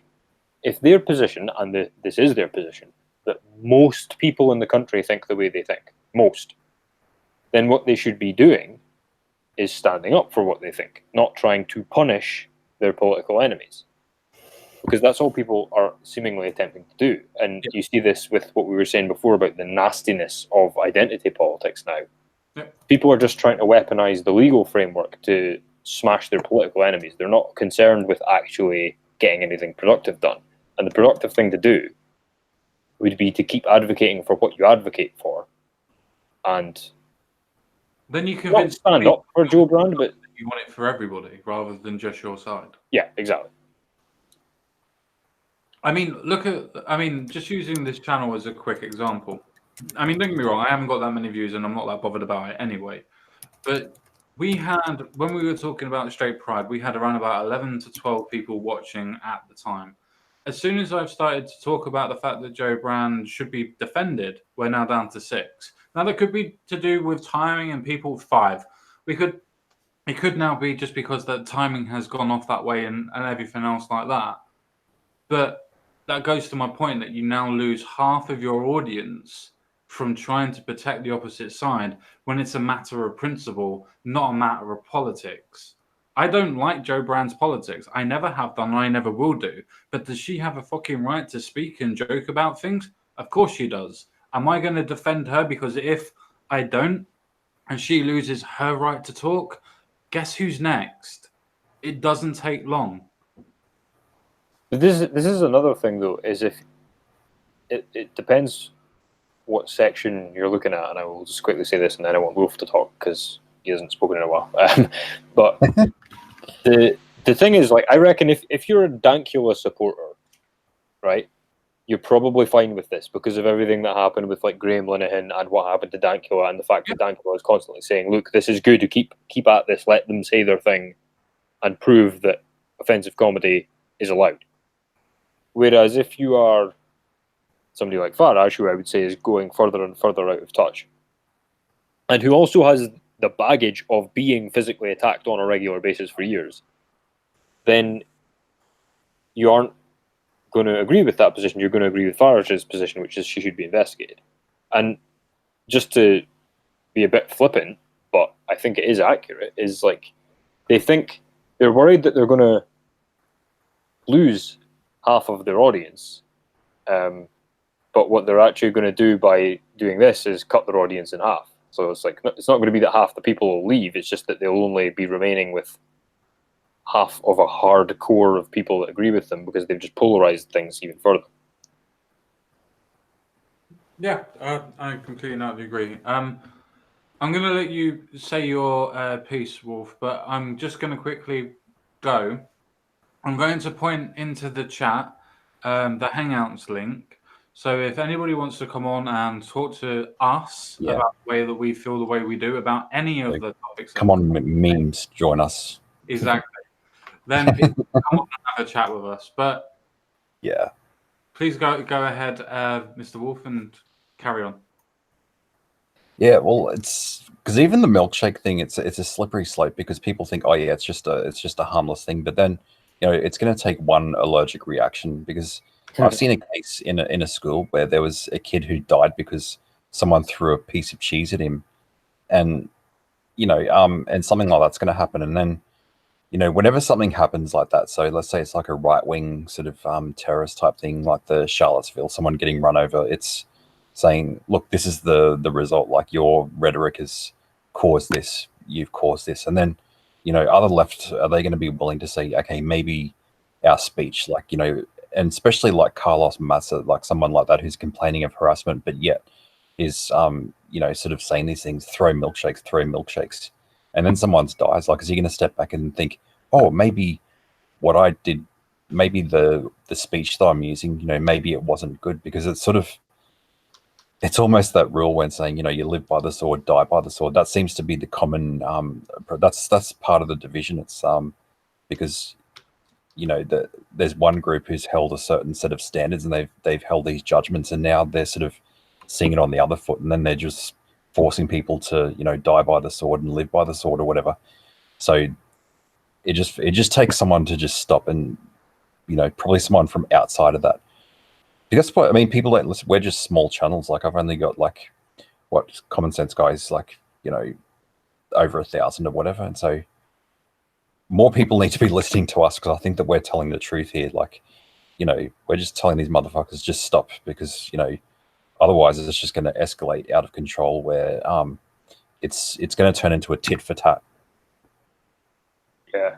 The thing I would like to point out as well, just while we're on the subject, is the fact that if you take the sort of the too soon element out of it and who was attacked, I loved the joke.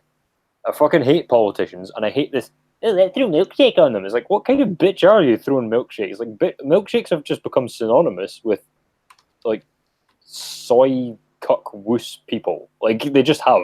I'm biased because of the whole Comicsgate thing. That's how all that fucking became really nasty, was because Milkshake Gate. So I've got triggers around milkshakes as it is.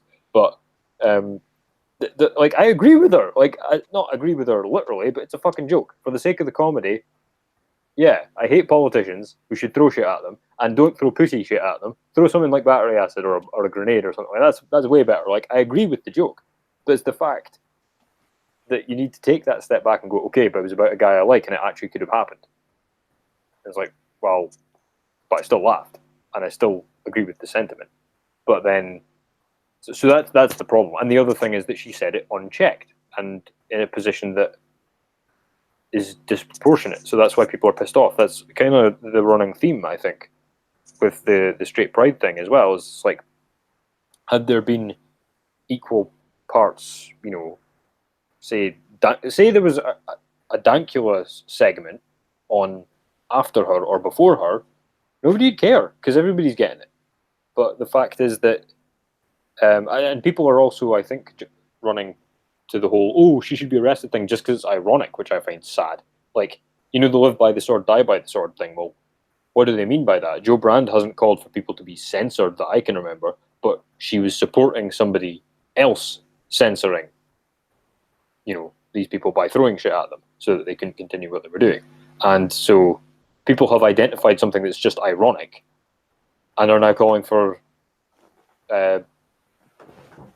litigation over it. And it's just like, no, just laugh at how ironic it is and move on. Yeah, I mean, it's so easy to call people fence-sitters, saying, oh yeah, you're just sitting on the fence or whatever, but it's a matter of looking at every single is to remove like whatever political affiliation. So sometimes I have to forget, because I'm sort of firmly entrenched in the left, but I've got to sometimes forget, who the other person is, and just go by whatever it is, like that was said at the time. And and sometimes, like, we just needed to be more self-policing, so the people on each side, it shouldn't always be coming from the other side, whatever criticism or whatever, and saying this shouldn't be happening. Because that's the thing, even though I'm on the left, I've sort of called against, the milkshaking stuff, because I'm saying that, there could be, you're engaging in something that's a bit of a joke or whatever, but it's, it won't be a joke if somebody has an allergic reaction to the dairy or whatever, and then has an anaphylactic shock and then dies. And then, it might not even be the person, your enemy you've thrown it to. It could be someone, an innocent bystander, because milkshakes are not a very accurate projectile. Yeah, the other thing is, though, that this doesn't exist in a vacuum. Somebody pointed out there was a politician in, I think it was Poland. It started with drinks getting thrown at him, and then it was bricks, and then he was assassinated, and this all took place within like 3 months. So this is the other issue, is that people are extremely hot-tempered and shit about that just now. But like one of my favorite comedians ever is Nick DiPaolo, and if you watch his podcast on YouTube, which is fucking hilarious, he's regularly telling people to go and kill themselves, or that person should be shot. But he has no intention of carrying that out. It's obviously a joke or a fantasy, and if it actually happened, he'd be really sad. Like, that's the other thing. And Jo Brand said it's just a fantasy, right? And it's like, if it was a sexual fantasy about somebody, would we be arresting her for like sexual harassment? Well, actually, I shouldn't ask that question because this is Britain, so we probably would. But you know what I mean? Like, it's a fantasy. She said it's a fantasy. Okay, it's a violent fantasy, but if it was a sexual one, we wouldn't be going, oh, arrest her. But that's the thing, though. As you quite rightly just pointed out, it's a case of it being a fantasy. Now, whether you want to say that she should have said it out loud or shouldn't done or whatever, that's up to you. But then we go into the idea of policing thoughts. Do we police thoughts, even if you say them out loud? Do we go and do that? Or, I mean, don't get me wrong, I can completely understand how some people are going, oh, but the hypocrisy of how BBC and Sky News were able to completely boot Dankler out and completely go against Dankler and how they're defending Joe Brand. That's fine. I'm completely with you. I understand the hypocrisy that's there. But instead of doing that, why not actually point out the hypocrisy while defending Joe Brand and not being hypocritical yourself? Because while you're pointing out their hypocrisy and then calling for the same thing to happen, then are you not the ones that are also being hypocritical, which then loses any moral ground that you had to begin with? Well, this is the arms race of it, because people, I think, are. I think that these two issues that we're talking about tonight are they're not directly related, but it's exactly the same mechanism at play. So it's like people, what Wolf said about the gay pride thing or the straight pride thing in response to my father's, no, it was in response to my Father's Day point. It's like that preemptive thing. So like what I was saying about people like flinching, expecting the attack to come, and they're playing into the whole process by doing that instead of just not playing into it. So because they're worried, right? They know that if they make a joke saying, "Well, okay, Joe, why don't we throw battery acid at you?" then they'll get arrested, but she won't. And you could play those two clips on the news side by side, and she'd be fine, and it'd be the joke about her that got arrested. And people are that crazy now that they'd be fine with that double standard, and they would accept that because it's on the news. So now what they're doing is, because they're so worried about that, they're just going, well, fucking have her arrested. I mean, I suppose my main argument to all of this is I can understand where people are going, okay, well, now it's the left that's being censored. I kind of don't really care, and they're getting a taste of their own medicine. I do understand your point, and I kind of am with you to a degree. But my point is that I am not going to lose my principles in my point of actually pointing out that free speech is for everybody to score political points when the next time there's somebody on our side or their side or whatever side you want to be, that is then going, well, you didn't protect our side, so why should I protect yours? It then becomes, should we say, a self-fulfilling prophecy, where if you keep on attacking somebody else or not defending somebody else, why would they want to defend you? Well, this is a huge issue, and the thing is, this is what I said before, like just before, about like nobody knows until we've got the benefit of hindsight, because like maybe the way that we deal with this madness is a shot across the bows and go, okay, we'll call the police on you, fuck you, like, so it could even force the police into a situation where they just have to put out a memo or whatever saying, oh, by the way, we're not investigating crimes like this anymore, bye. Like, maybe that's what people are wanting. Like, we don't know everybody's motives, and some people have more skin in the game than others, and it's like, we know what our principles are and we'll probably stick to them. I'm prepared to be convinced about having the police knock on people's door and give them a fright, but like, no, I wouldn't want to see anybody actually arrested or anything for shit like this. But I think that things are so fraught just now that people really don't know which way it's going to go, and they don't want to make the wrong decision in case we all end up in fucking gulags. But that's what my point was. Because the government doesn't really care about what political side that these people are on. They're individuals to them. If the right go, well, we want this person done, and some of the left want them done as well, and this goes for either side. It doesn't matter about left versus right on this aspect. If the people are going to let them do this, let the government do this, then all it gives is the power to government to censor people they want. Let's, for instance, go to the point of Tommy Robinson, for instance, about how his court case is now being completely overrun. These are all done by the laws that have been put onto books. So if we then go into the point of going, well, Joe Brand's this and Count Dankler's that from our different camps, so to speak, then we give the government more power to censor people they want to censor, not who we want. Yeah, well, there's several things though, right? Because, sorry, Wolf, I'll be quick because I just realised you're not spoken again. The the thing with it's a tactics question, right? Because it's not really a principles question because we know what the principles are. It's a tactics question. And you've got situations in history where, like, how did they overpower the censorship in Nazi Germany and Russia? Well, they just made it a situation where there were so many dissidents that they couldn't censor them. And so you could employ a similar tactic over here. It's just like, okay, let's report so many hate speech crimes that the government apparatus actually can't enforce it, and Parliament has to look at repealing some of this stuff, or somebody new can stand for office saying they're going to repeal this stuff because we'll show them how silly it is. But on the other hand, we don't fucking know if that would work, and it's a dangerous game people are playing, and they should. But like that's the thing. For me, it's a tactic question, and I can see a good argument either way. But I'll let Wolf speak. Yeah, it's like it really shouldn't take this position. Like it shouldn't have become a partisan issue where like I don't know. I'm just sort of assuming that most people who are going after sort of who are saying that, you know, Jo Brand should be investigated and she's done something serious, you know, they're usually from the I guess mainly they'd be from the right wing. Like, I think, you know, it shouldn't have taken it to get this far. Like, it should have been, you know, each of the particular sides should have been calling each other out from the very beginning. So there should have been leftists to call out other leftists.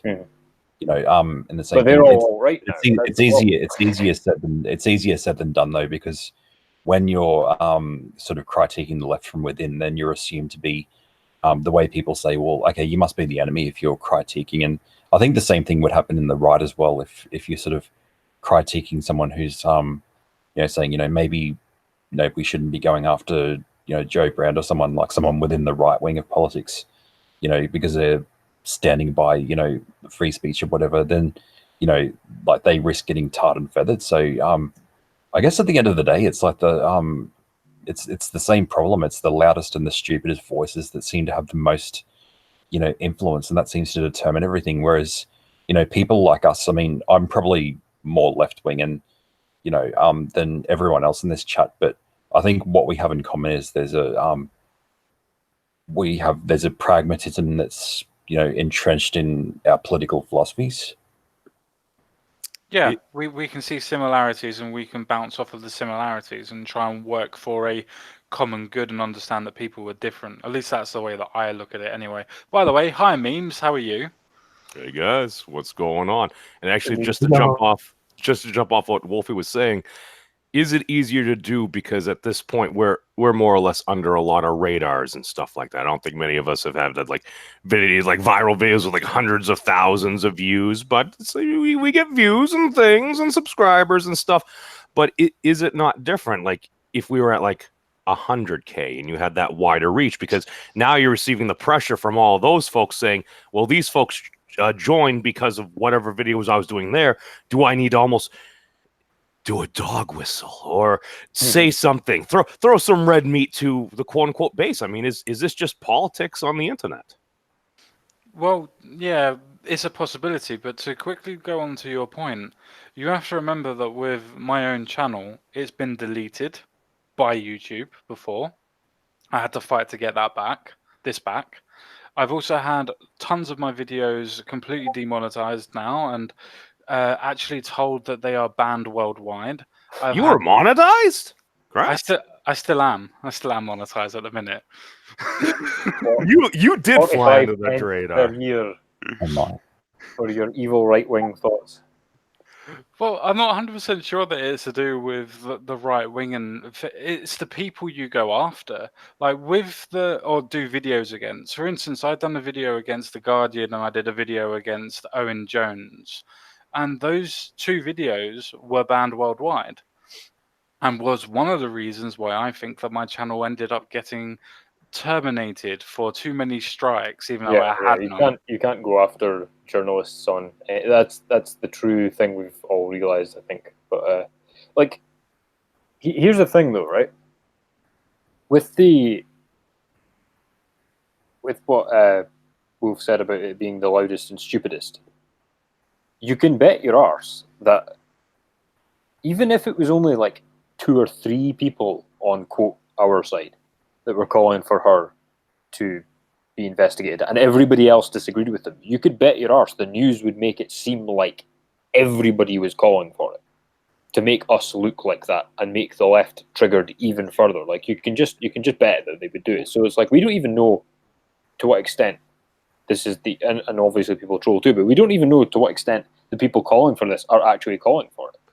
Well, if one were to take up that strategy, Crumple Point, the way you would go about it, I would believe is you would take the more moderate, the more reasonable folks, you would end up doing some form of suppression upon them and just leave, like you said, just kind of the louder folks that may be more along the lines of the fringes and just having them yell at each other just because it's going to make a good dumpster fire. And that seems to be the pattern over the last few years. I don't think anybody could deny that. So then why wouldn't they do it in this case? Because the media has a puppet on both fucking hands, right?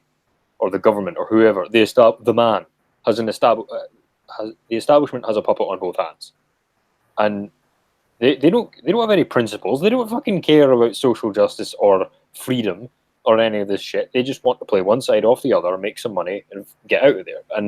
But I think that the big problem is, and the reason people are so hostile, particularly in Britain, is that if Joe Brand says, I wish somebody threw battery acid on Nigel Farage, then nothing happens, potentially.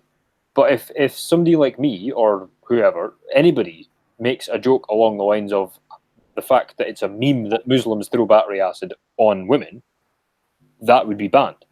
And that person would face action. And it's happened all the time. You see memes getting taken down all the time and videos getting taken. I'm amazed that some of Common Sense Guy's videos about the religion of peace are still up. And if you made a joke saying, I don't know, the greatest export of Pakistan in the last 3 years were mangoes and acid attacks, you'd be prosecuted or something like that. But she can say what she likes. Yeah, I mean, she can't say what she likes because people are actually physically trying to go against her now. Even though BBC and Sky News at first were trying to defend her, they've now retracted that defense and actually tried to have said that it's going that way. I think the reason why they're doing that is because they know that if they protect her, as they have done, people rightly point out the hypocrisy of it. But I think that they honestly realize that if they also defend her, bar the people that would go against them for defending her, then they would also have to then show that they are not impartial. Now, I know to most people, especially who watch my channel, know that the BBC and Sky News are not impartial. But to show one's impartiality is to prove people like me and others right. You can't be having that.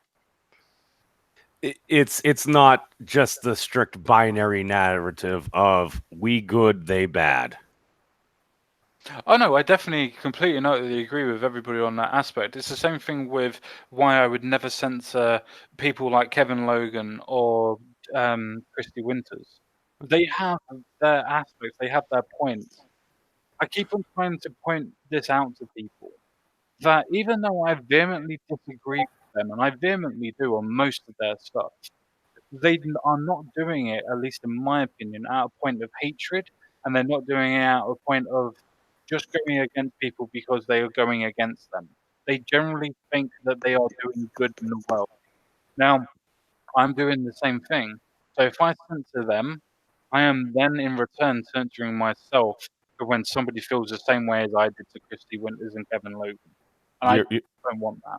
Yeah, you're setting the proverbial take you out bar of limbo on the internet, and you better make sure you hide below that, because if you ever nudge that at all, you're gone too. That's why I call it the mirror force principle, like I took from Yu-Gi-Oh.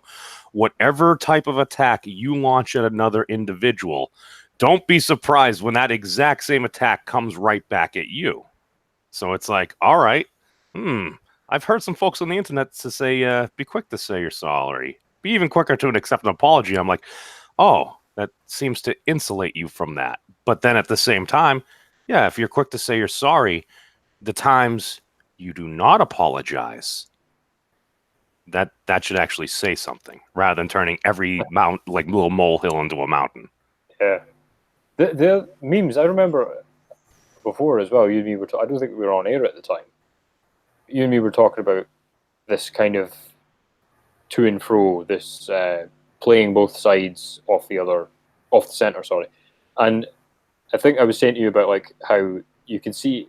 I'd been watching a lot of UFC, and I was saying about how you often find that two guys, if one guy is trying to set the pace of a match, so he's trying to wrestle in a particular way, or he's trying to box in a particular way, if the other guy responds by mirroring the other guy, they both end up worse, and he usually loses. Whereas the best thing usually to do is stick to whatever game plan they had before and not play the other guy's game. Like don't just mirror what he's doing, to use Memes' phrase that he's just used. Like, the best way to win is to not play in a lot of situations. Well, you stick to your core competencies. You stick to what you actually know, because that's usually where your strengths are, and we all have different strengths. So if we're all utilizing our strengths, if we can at least somewhat trend in a generally the same direction, that's how we actually have progress. Because otherwise, we're just trying to like destroy the other person's foundation and have everything come collapsing down. And as somebody that remembers the past 20 years to an extent, yeah, that doesn't seem to be the most productive way to go. Mm-hmm. This is kind of random, but because it's strange, because now that I'm talking to Memes now, because I'm so used to watching you at home on because I watch the Mad Dog, whatever, what's his name, because I've enjoyed watching his the Red Eye and I Drink and I Know Things, yeah. I'm familiar with that programming. Yeah, because I've seen you on that particular show, because I've come, and I'm sort of I'm on the Discord server there as well for for Mad Dog as well. So I had no idea that they were the same sort of circles, came into. It's very complicated amongst us folk. No, that's the thing. And I've also seen some broadcasts that I've viewed, and I've noticed, I'm like, oh, you seem to have moderation in some interesting parts of the internet. I'm like, okay, all right. And you see how the different circles of communities, they intersect with other circles. And yeah, there's a reason why they say there's only like 4.2 degrees of separation between everyone on the planet now. Exactly. Yeah. Exactly. But I mean, I find it really interesting that people's political ideas, we're not treated as political identities, as I'm pretty sure that none of us would put our political aspects as what defines us as who we are, is the reason why we can get into our hangout, talk about different issues, come up with similar ideas, or if at least we disagree, we are not vehemently disagreeing, we are disagreeing in a way that's trying to be productive, rather than going, well, you're a left winger that's an LGBT and I just don't like that, so fuck whatever you got to say. Yeah. Memes is a complete and utter centrist that just tries to troll anybody, so fuck what he's got to say. Crumple Point is just somebody I don't even give a shit about, so why the fuck do I care? And then all of you calling me a right-winging arsehole that just doesn't have a clue what's going on. Because we don't think about that, we're not putting our identity out there, we're able to speak. It's the identity that stops us from being able to speak, in my opinion. Yeah, because I can see that, because when I was watching Mad Dodgers, like sort of the streams as well, where it's not because people are arguing with each other, but there's a certain heat that's really gaining a lot of friction there, because it seems like there's this kind of insurgence or an uprising, because people are kind of sick of the bullshit that we're being fed at the moment, and it's almost like enough is enough. And I think there's like people sort of think, oh yeah, there's two nasty heads who are sort of having a bit of a fight, but then someone told me that there's kind of there might be a third thing that comes out of the equation that will sort of be victorious, because there's more of them. Like, not that I identify as a centrist, I still identify with the left, but I still try to maintain a certain I guess I'm calling for more pragmatism inside of the left. Well, that. Oh, go on, CSG. I was going to say, but that's what we should all be doing in our own political circles. Because if we don't call ourselves out for our own political ideas and beliefs and where we think people are going wrong, how can we dare to then try and correct somebody else? Yeah, Well, that goes into the whole of what Professor Peterson says. If we can become better versions of ourselves and act and at least trend in a little bit more of a positive directive individually, if you get enough individuals to do that, then you'll have many people tending in a better path. And if more people are more similar than they are different, then we're at least moving forward as a society. And actually, just kind of going back a little bit to what you were saying about like the different types of people, it's even if you just take your standard statistical distribution, kind of goes out, and a lot of folks kind of are at the center. They may be more leftish or more rightish. That's true. But then you get the folks at the further fringes and stuff, and if they're just lobbing nukes and stuff like that ad hom, proverbially, of course, at each other there, it's like folks are literally being pushed to the center. So it's like, all right, you had somebody that maybe was raised in a much more strict religious upbringing. Maybe they've moderated themselves a little bit. And then you have somebody that may be just very, very progressive in their nature, but they realize, okay, maybe some of these free market principles that certain folks are hitting on, maybe there's a point. Maybe we can utilize these. Maybe we could almost go right to at least achieve leftish goals as well. So now you got these groups. So that's what I've been saying. It's like we could see an eruption of the center. What that actually means, I have no exact idea. I'm just looking at it from the pressures and societal aspects, because in a lot of ways, you look, dude, I remember President Obama, even when he was elected, he did not just outright support marriage between two folks of the same sex. He believed in civil unions, which was the apparent accepted compromise at the time. And it wasn't until he was getting into his like second term around there that it's like, oh, well, yes, I support this. And then the court ended up ruling. I mean, a lot of states were doing it along the way, but it's just one of those things where a lot of folks, they actually care. They do actually care about these issues. They do like having discussions about like politics and stuff. What turns folks away is the level of toxicity, because very often what they say, oh, you don't talk about like you don't talk about religion or politics. Why? Those are controversial issues. How have a lot of folks made their careers on YouTube? Talking about controversial issues, because a lot of folks don't hear these discussions other places. It usually just breaks down into screaming, and folks usually don't like being yelled at. My issue is that, and the reason that kind of upsurge of the middle doesn't really comfort me, I think it's possible, but it worries me just as much, is that it's just going to lead to a different kind of bad. If this, like, we need to temper things down or accelerate everything splintering up. Like, we can't, because the more this is allowed to escalate, right? If that center point does come up, what I think will happen is it's become, as you said, because people are getting pushed from their bases into the center will pop up. They'll realize they have fucking nothing in common and a lot of power, and it'll be not even worse, but it'll be just as bad as it is now, but it'll be like 7 different sides instead of, say, 2 or 3. That's my opinion on it. So we degenerate into a purity spiral almost. I mean, just I think the whole of, not society, but let's just use the word society. The whole of society would just shatter like glass, because you would have this column come up from the middle after the two extremes have got so narrow. But the problem is that's just because they've been pushing out extremists who are just slightly less extreme. So now the center contains all those extremists. Does that make sense? It does, but I would want to throw this in there. We don't actually see what you and Memes are actually talking about actually happening. We actually see the polarizations of the right and the left actually pulling people away from the center. We don't see the center gaining more people. We actually see the center losing the people, because the polarization forces people to pick a side. Either the right doesn't say that you're right enough, or the left says that you're not left enough.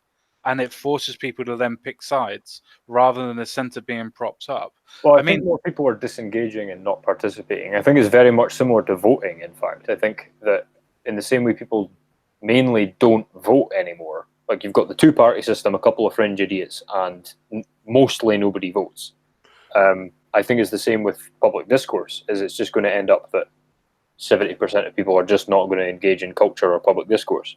So CSG, let me just piggyback off your point there. Is that the case that most folks are going into the more further edges of the political spectrum, or does it just appear that way? And I really believe there is a difference, because if the rhetoric is escalating and the potential cost to the individual for speaking out, because if the sides are getting more polarized, you're more likely to have a salvo of whatever coming at you.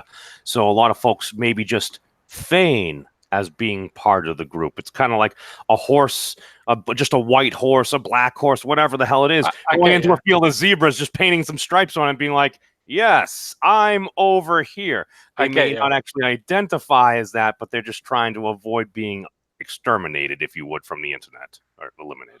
I get exactly where you're saying from, but I would say that for the point of appearance, there isn't much of a difference than appearing to be right wing than being right wing.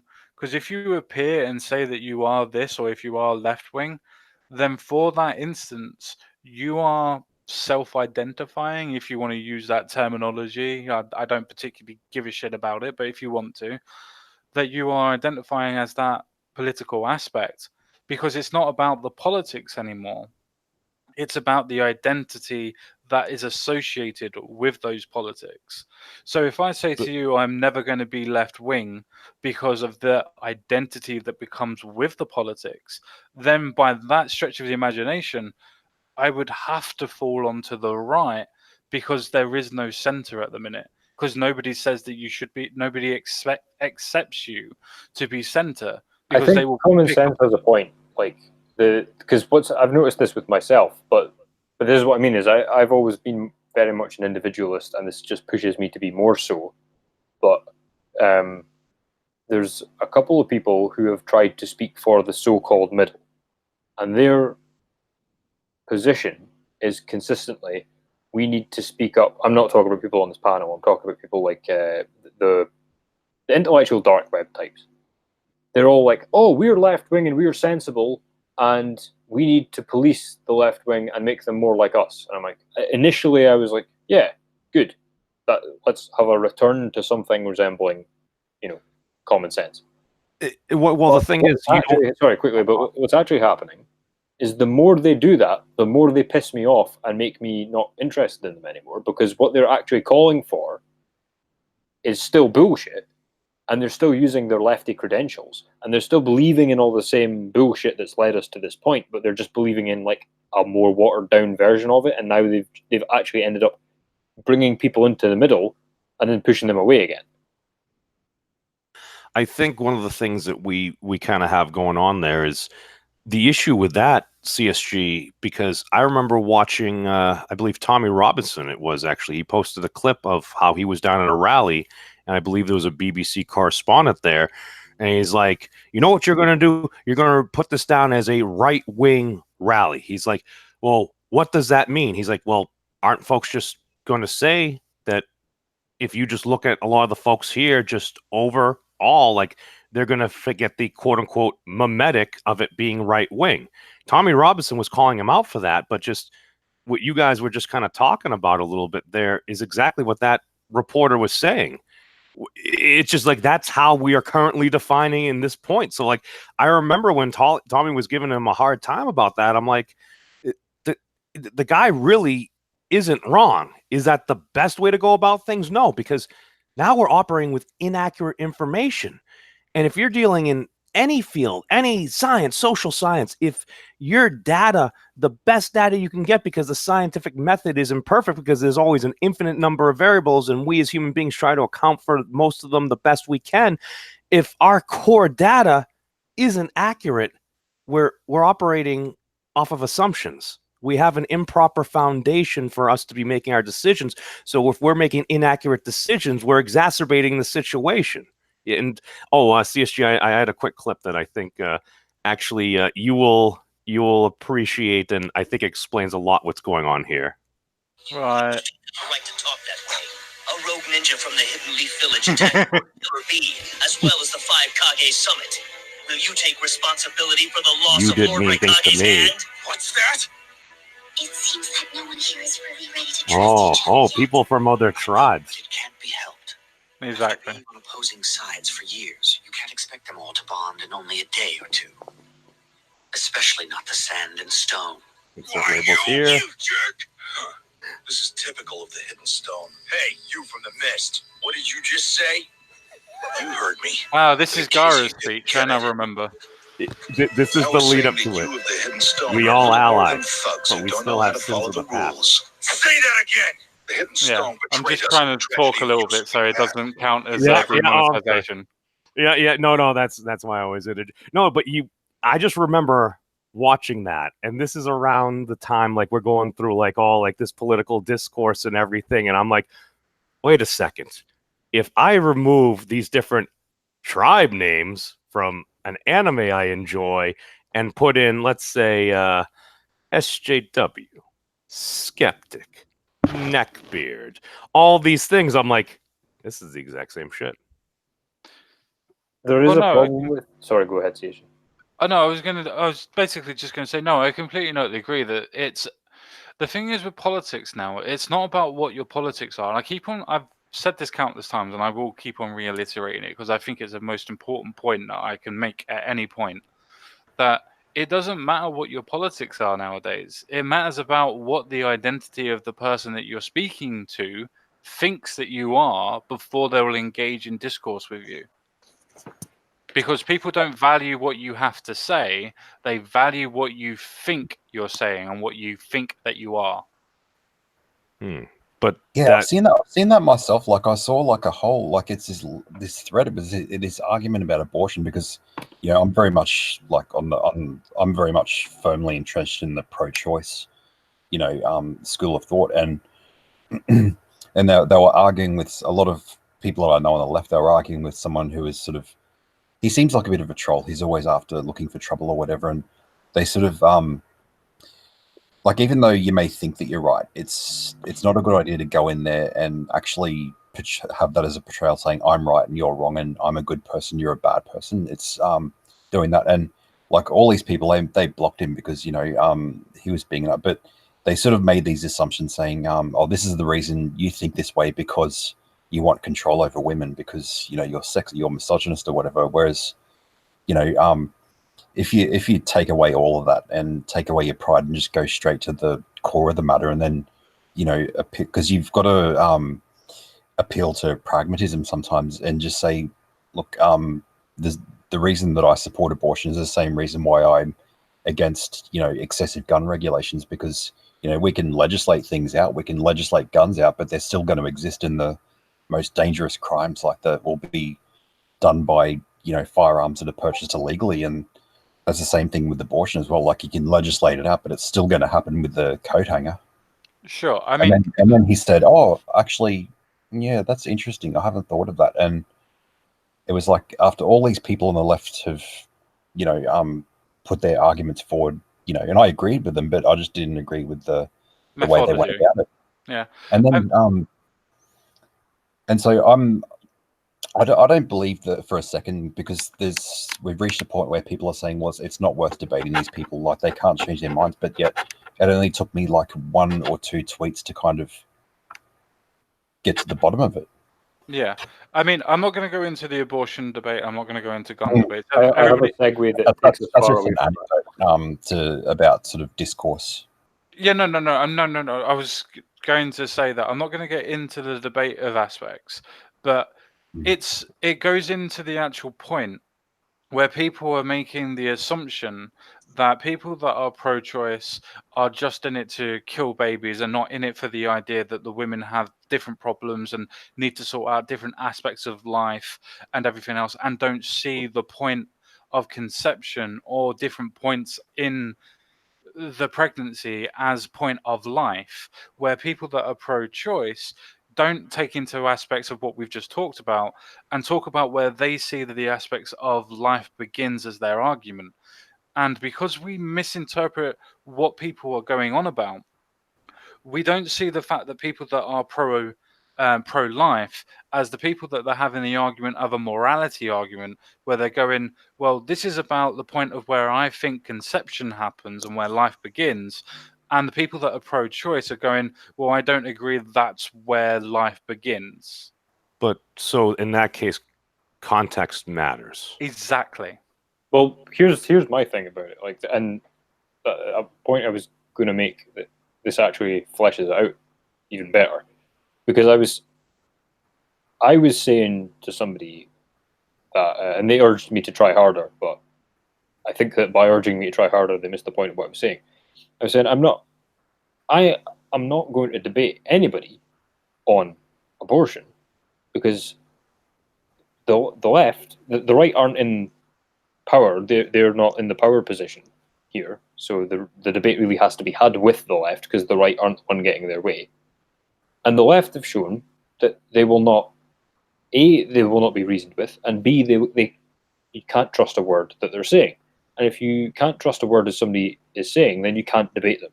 And that's the problem. And this guy was like, oh, well, I urge you to try harder. And I was like, what do you mean, try harder to make them not lie? That makes no fucking sense. So he had no answer for me. I think he was asking for you to try to delve into maybe their perspective a little more. I mean, it's hard to tell. I mean, this is my thing, right? Because I know that this will sound. I'm not meaning this to sound arrogant, but you'll know what I mean by it. It's like I probably understand their arguments better than they do a lot of the time, given that I'm not entrenched in a camp. And Yeah. so they just assume things about my point of view before I get the chance to tell them. So, like what you said, I thought, the person was quite clever, and I will listen to what they've said. I don't think they've understood my point, but why do I feel I can not debate them? And it's like, well, okay, there was the point I said about you can't make people not lie. There's that.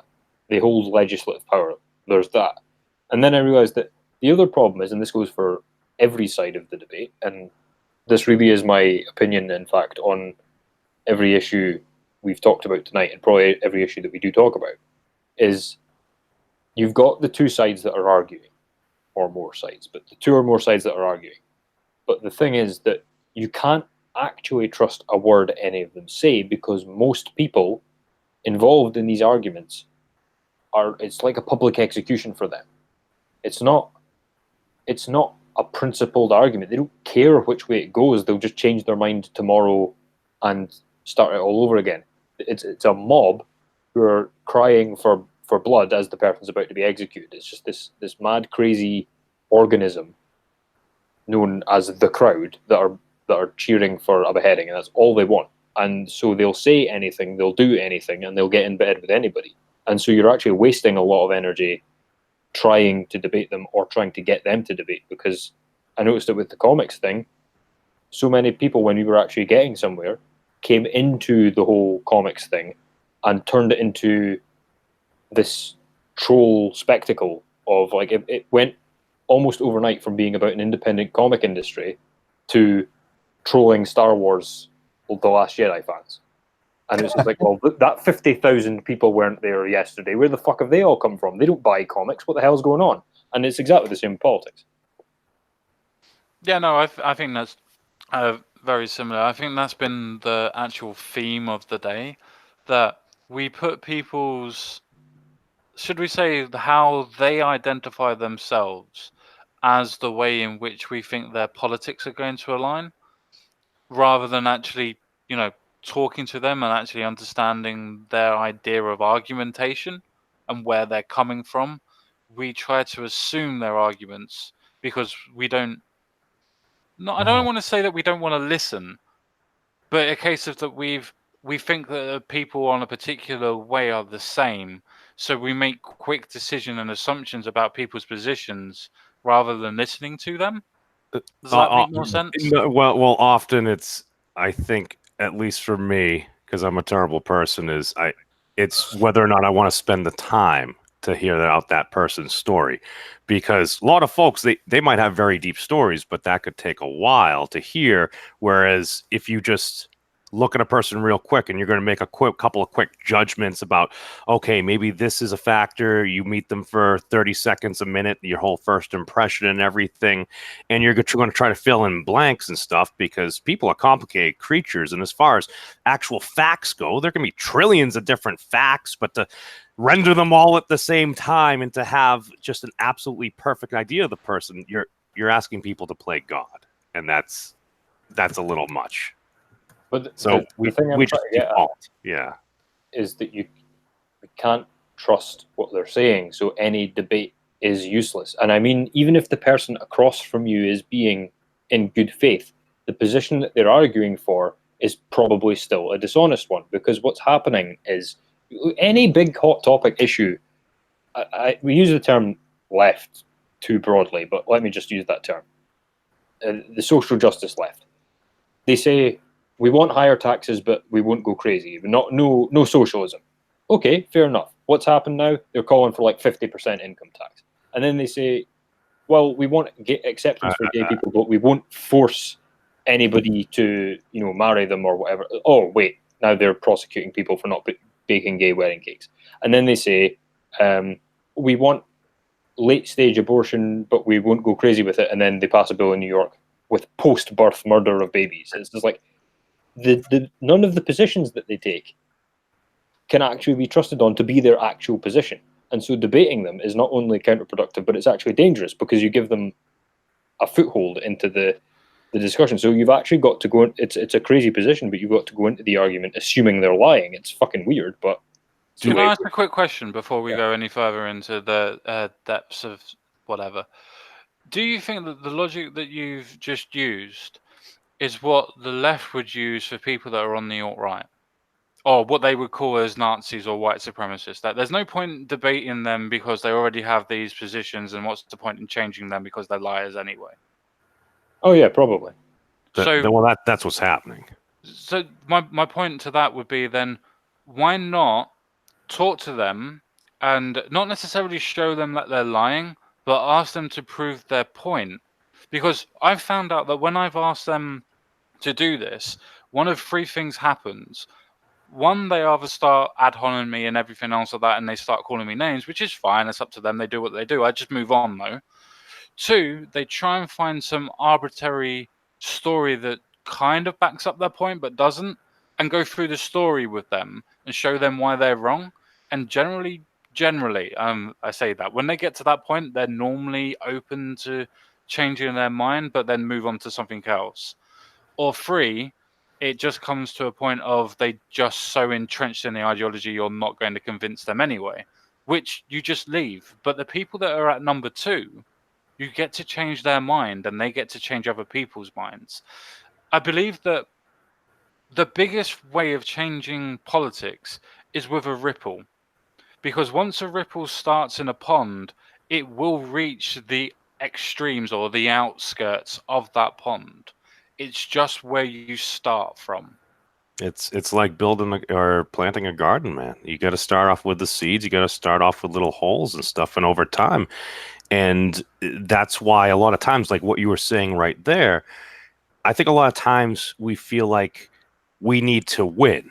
But what does winning mean? Does that mean if we're on a live stream with somebody that ideologically holds different beliefs than us, that we must change that person's mind by the end of that specific amount of time? Does it mean we need to change more people's in the audience's minds as well? Or are we just looking out there to have a discussion, maybe establish a relationship with another human being and just have going talks and stuff? And yeah, the reason why I say this is, I just want to just point out, because that's why it's like I've spoke with folks that many would consider to be white nationalists. I've spoken with folks that many would consider to be black nationalists as well. But you have those discussions with people, you establish those relationships, and then if somebody actually, at least, even if they don't agree with you, at least if they view you as a human being and just not as that evil other, you can actually have dialogue. And I also bring that up because I did notice a brother Craig was in your chat a little bit earlier, who we've both had interactions with, and it's like I'll pop into some of his stuff once in a while and listen here and there. But guess what? We're treating each other like human beings, not like, oh my God, I must just slam this other person I disagree with. Well, that's kind of what I'm meaning, especially when I say, I'm not debating these people anymore. Because, like, the point I made earlier about the fact that they just lie and escalate the situation and do what they say they weren't going to do is a huge problem, and it's a massive waste of energy. And then everything Common Sense guy was saying, just, it's exhausting. It usually doesn't work. Because the thing is that even if you do change these people's mind, okay, they don't believe in it anymore, they're still not going to sacrifice their social relations for that. So it's like, okay, you've convinced them the free market is the way to go, right? They're still going to identify as a socialist because they still want the socialist friends to hang about with, right? So the only way I can see going forward is you just have to go and do your own thing, like, and adopt the sort of capitalist principle. Like nobody runs at you and says "fucking buy this." They lay out their stall, you see it, and you like the look of it, and you go and buy.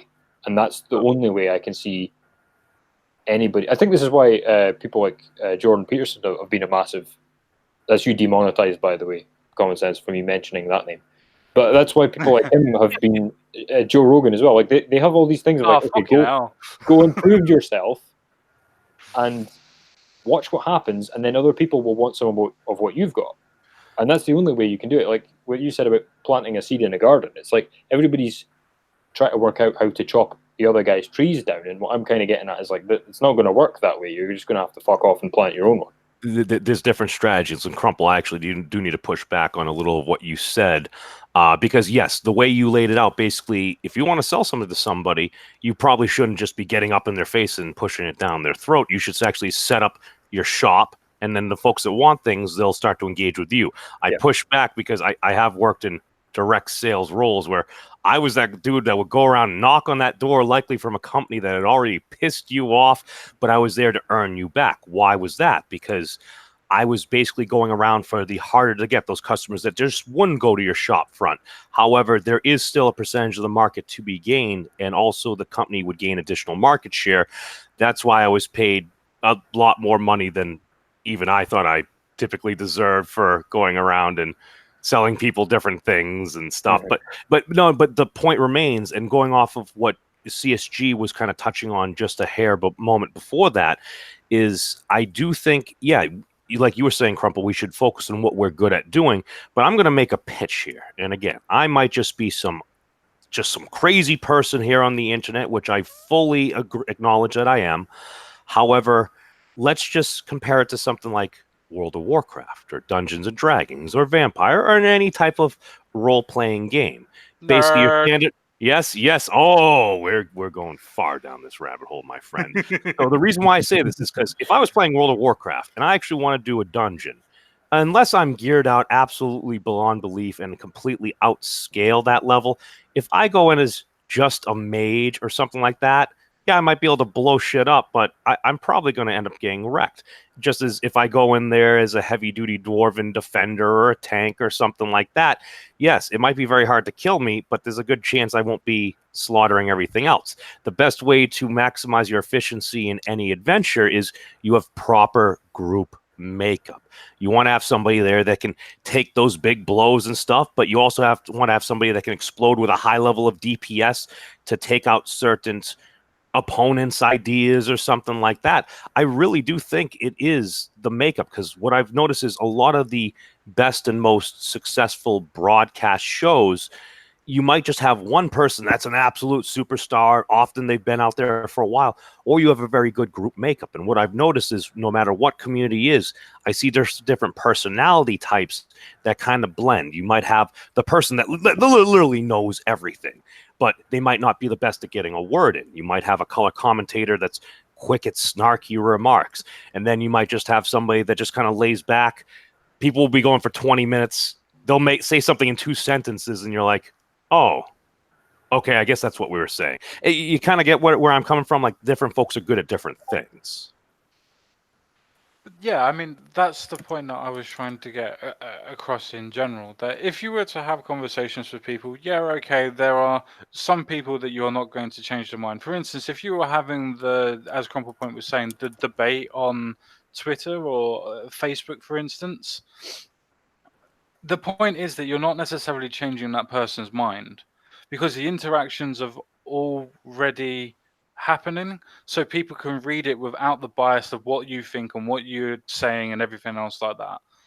They actually just can read it and see where you're coming from and where you're not coming from. Though I would suggest they read it? I do. That's where okay. I was. All right. No, that's okay. That's where I was going to go with next. I would suggest to people that are looking at Twitter and looking at written retorts, should we say, in general, and even on general retorts in generalizations, that don't go there to change somebody's mind. Don't go there to do anything to change anybody else's perspective. Do it to challenge your own mind. do it to challenge your own beliefs. Because if you go there and you go, well, I have this position and somebody has a different position, the best way of proving to yourself that your position is correct to at least you is by getting somebody to force you to defend your position.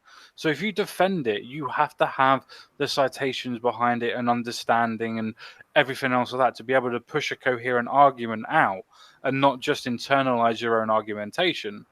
I think that when you actually practice that, you convince more people that are looking from the outside in than the people that are actually obviously you're talking to, because there's personalizations involved.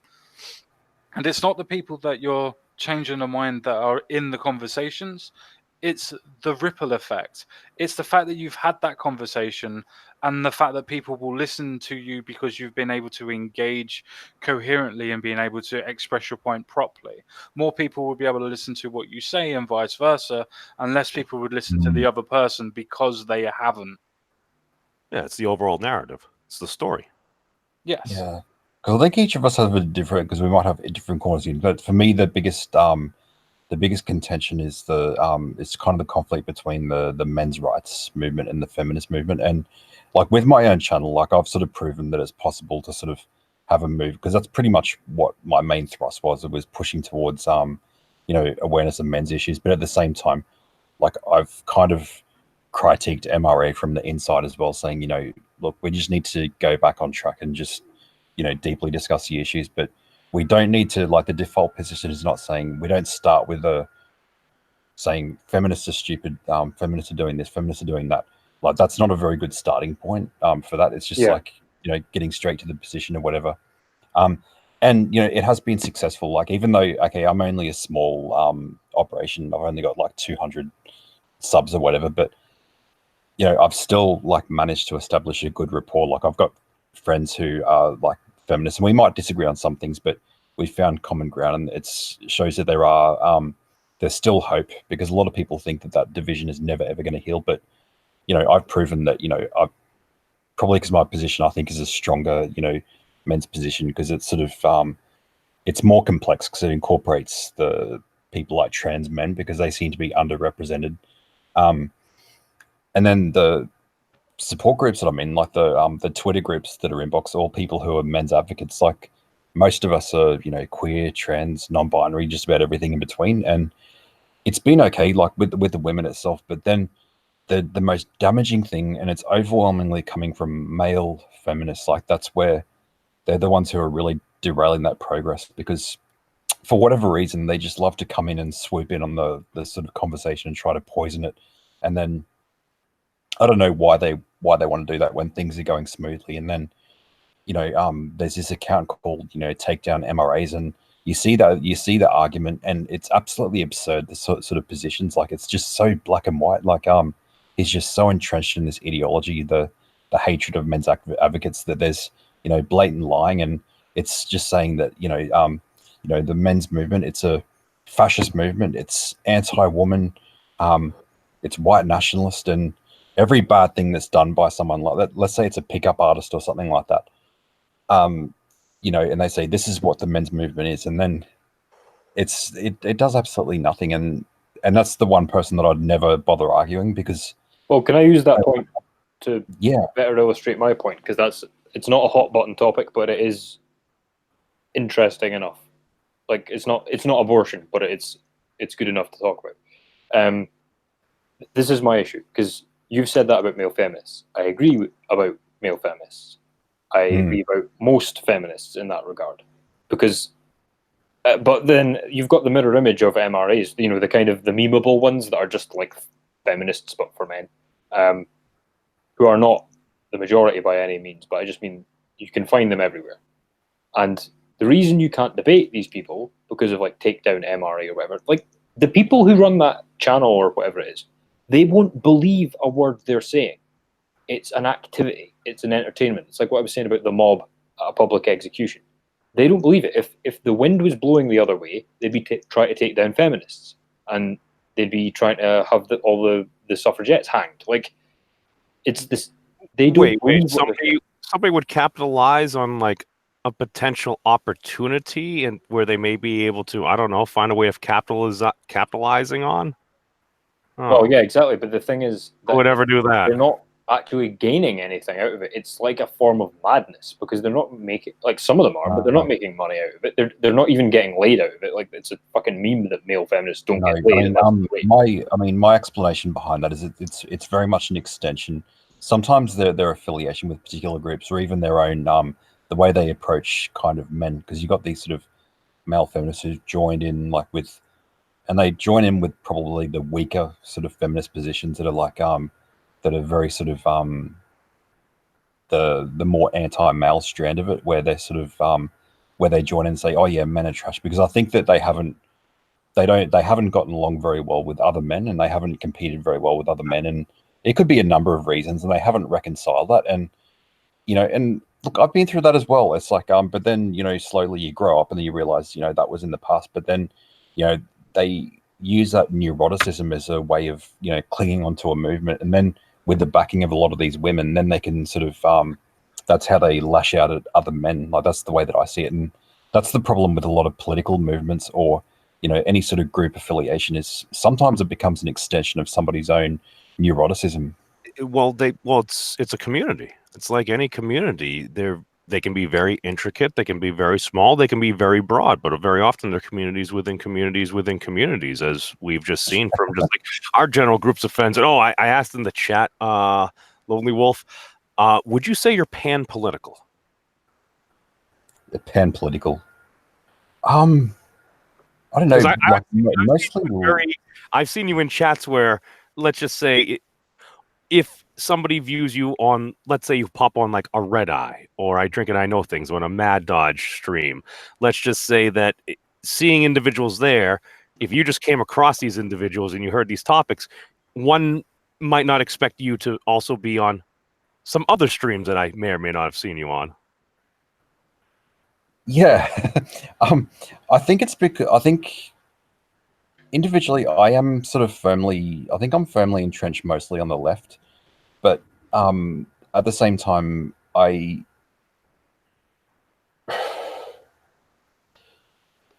think also at the same time, my social spheres and my political spheres are very, very different.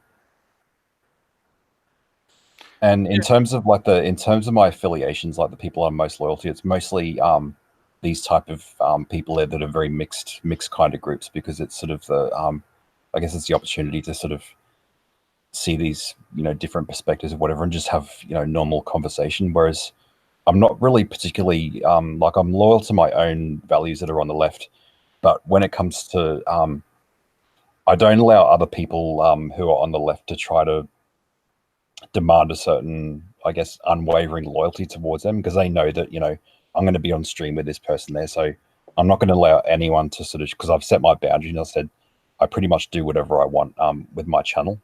And so, I'm not going to let anyone shame me by guilt of association, saying, "Oh, you," because I know that Common Sense Guys had a few, like, may have had disagreements with people I know on the left or whatever, and then, like, I would never ever allow anyone to shame me and say, "Oh, you're guilty by association. Why are you hanging out with someone that might not be on the same side as you or whatever?" And I've always been very strong about that, and I've said, "Look, you guys are not entitled to my time. Like, don't try to."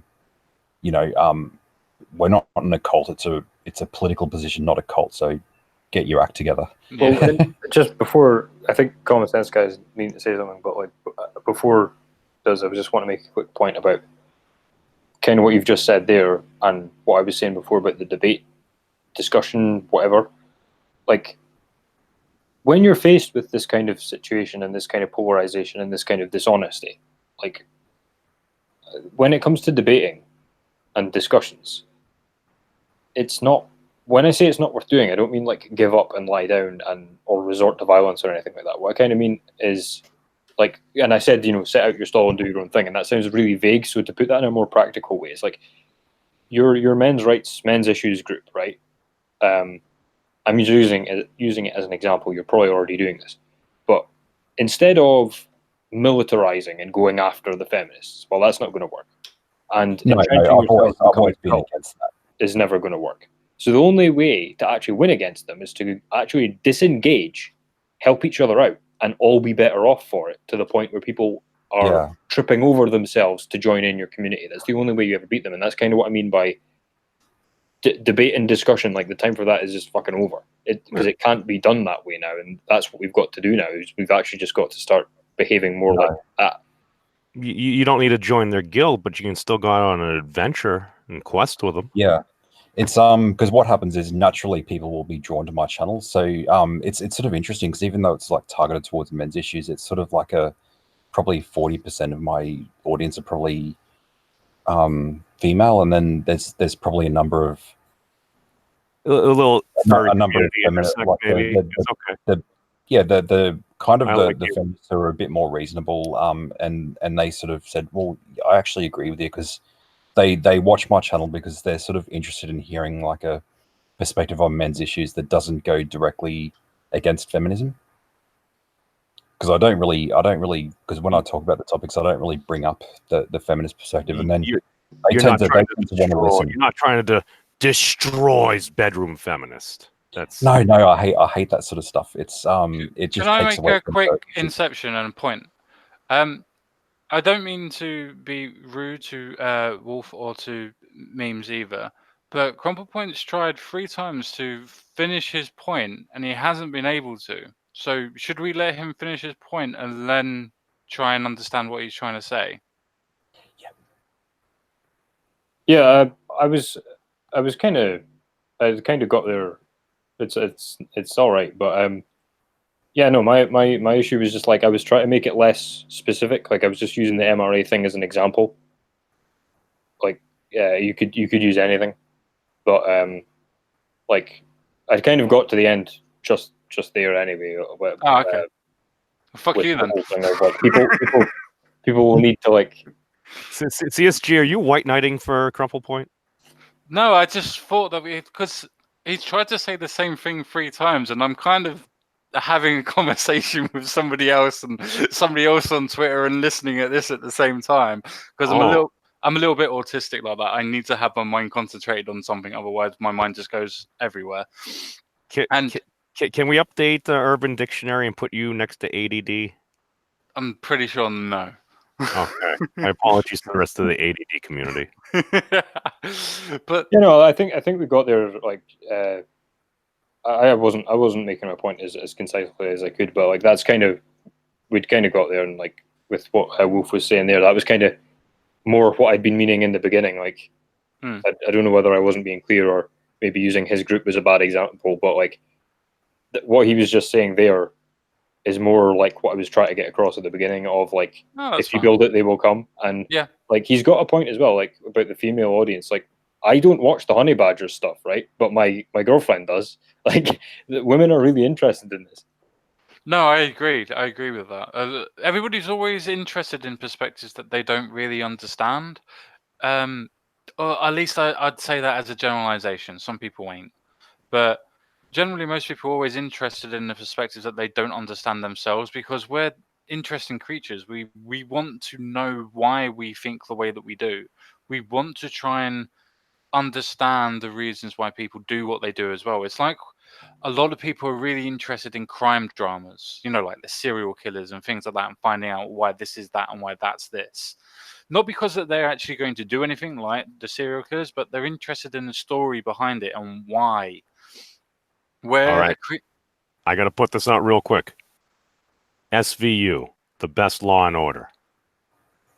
Oh, I would have to say Special Victims, because I Yep, watched that. it's SVU. Yep, Special Victims Unit. This is memes that gotten me into that.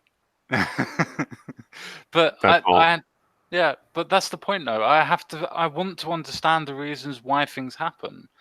And I think a lot of people are very similar in that in politics. I just think that the identity of politics when talking on a personalization to somebody who's in front of you is a case of they don't see the ideas, they see the identity. And I think for me, that's the most...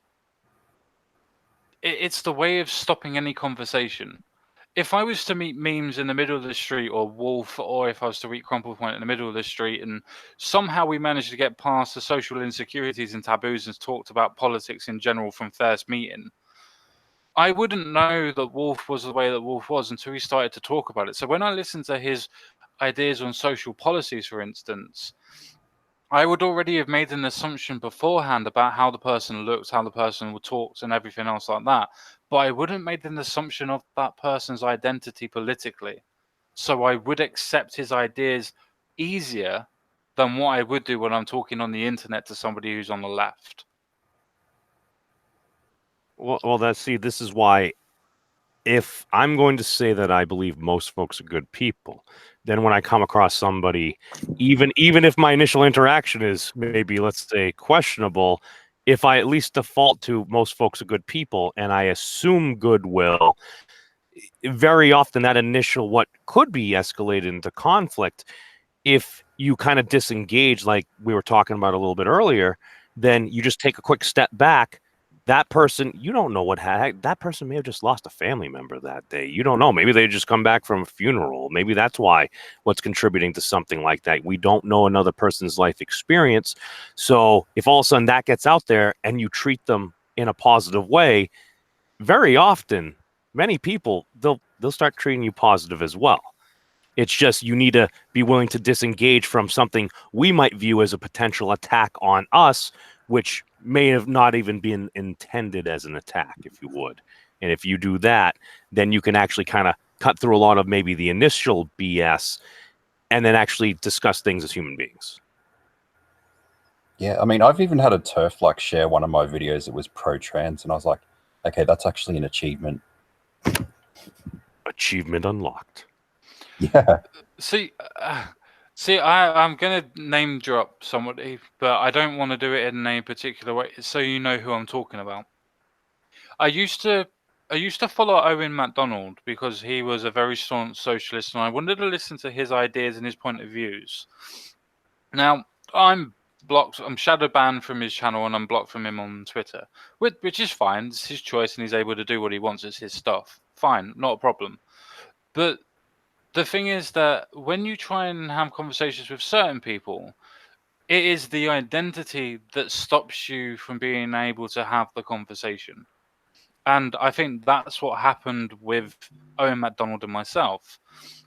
I think that when you have specific views, those views then get, should we say, transmuted into the idea of the political identity, rather than it just being, I have this political view on this political aspect, but for the rest of it, I'm this particular way. So, for instance, one of the main things that I know that I got banned from was that I was to say that you can tell the difference in race by skeletal structure, because that's what CSI are able to do by skull structure and size and so on and so forth. He banned me for that. Oh, yeah, it's too much. I mean, it's sometimes with that particular portion of the left, it's there's this list of points that and if you deviate on one of the points, then it's considered bad. Like, I feel like I can get away with a lot more because I'm sort of I must have more points or something like that, because being like LGBT or whatever, and being the non-binary sort of person like that, it's sort of, I don't know, in Twitter sphere, you can get away with a lot more. You're already established in a couple of different communities. Yeah, which I feel really, I don't like that. I don't like that's a horrible thing to think about, because it's like my opinion shouldn't be have any more weight than anybody else's when it comes to those sort of things. But I've been hearing this rhetoric, and I've come to a lot of people's defense. Like, people are saying you're anti-LGBT, and because there's one box that you don't agree with. So it comes down to the more abstract things, where it's when someone says, non-binary, like, I don't want to get into it too much because it's a very loaded sort of term, and people can get a bit defensive when someone comes out as that sort of thing. But it's basically abstract forms of, transsexualism. That's what I perceive it as. So, we're not dealing with a material thing. It's an abstract concept, like an imaginary number or something like that. Social and when people don't tick that box, they say, like they've been in support of every other thing, but then they might think, okay, I still believe there's only there's two genders, and then that kind of cancels out all the other stuff they've done. Like even when they've defended, you know, a lot of queer people like that, and I think that's a pity that it has to be all or nothing.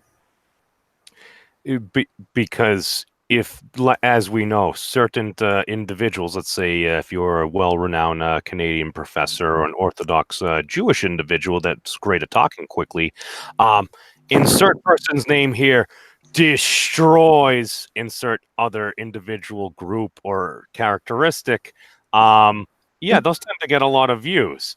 Why would somebody ever do that? I mean, it's not like we've incentivized that or anything. Well, this is what I mean about these people who are dishonest actors.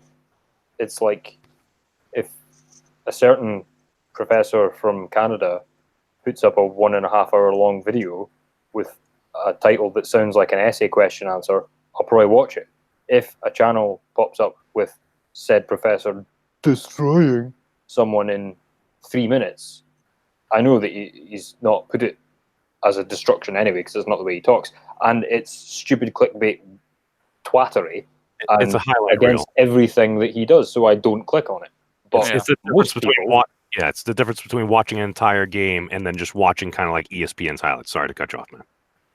yeah, no, exactly. But it's like, and not only that, but it's, I would take it a step further and say that it's like somebody who buys a season ticket and goes every other week versus somebody who's in a Twitter argument over whose team's better and has never even watched a game on TV. Like that, it's that level of disingenuous behavior.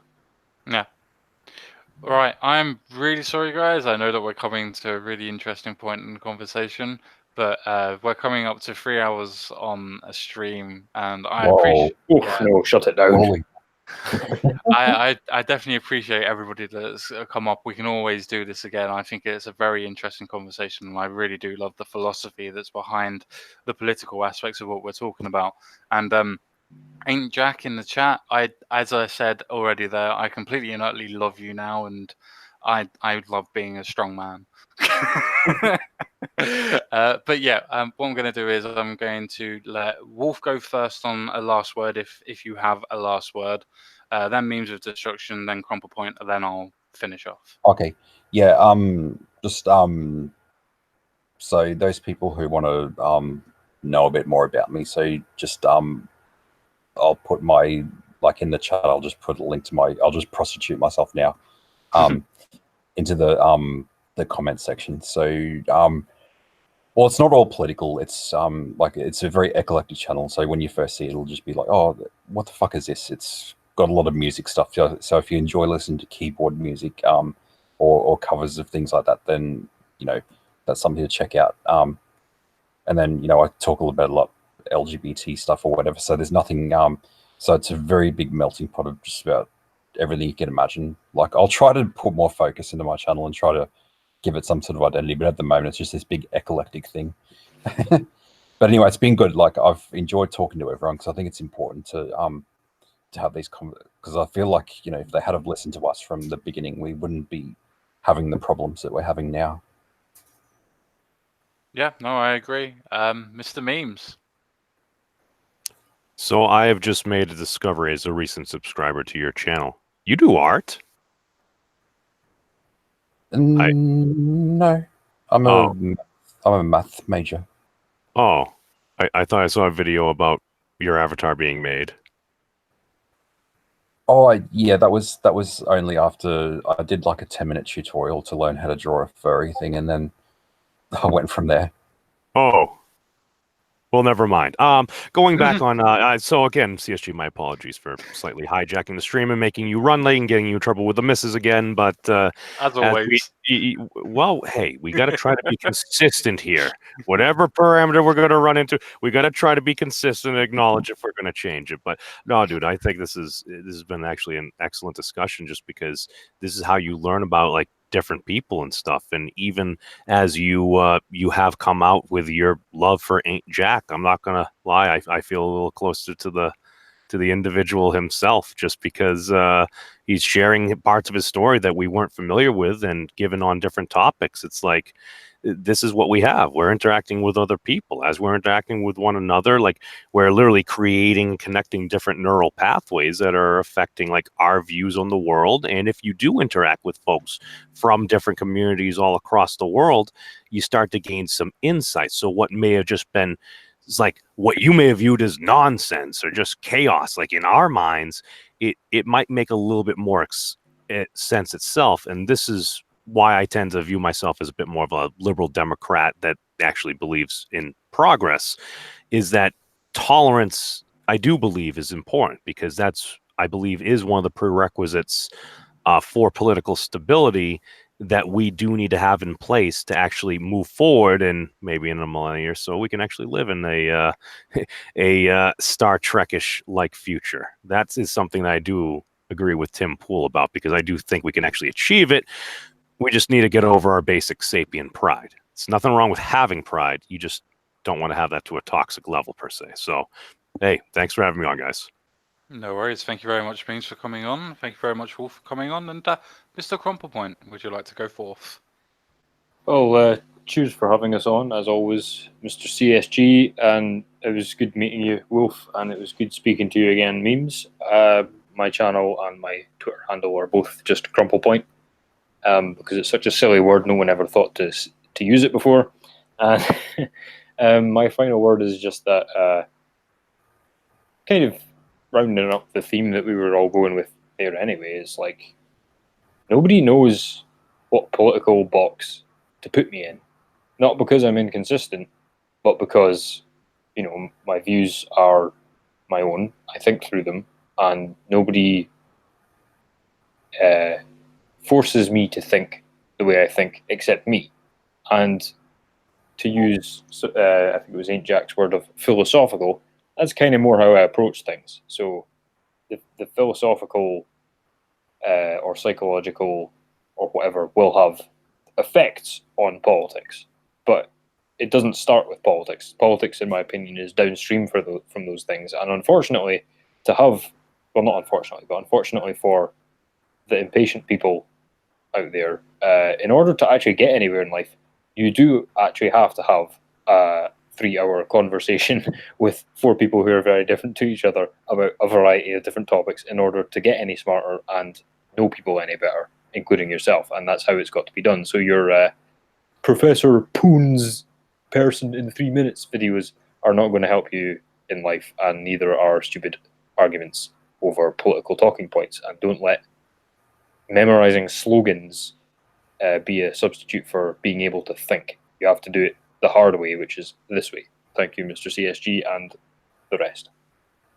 No worries. Thank you again, Mr. Crumplepoint, and thank you again to the whole of the panel.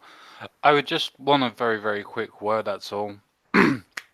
And that's basically just to say thank you very much for everybody that's taken the time to actually stay with us, listen to the actual points that we've all had to say, and actually understand where we're coming from, rather than just assuming because somebody's made a particular stance or stuck to a particular principle that they are now going a different way, or they're thinking a different aspect, or doing something differently. I myself still hold the same views that I've always held.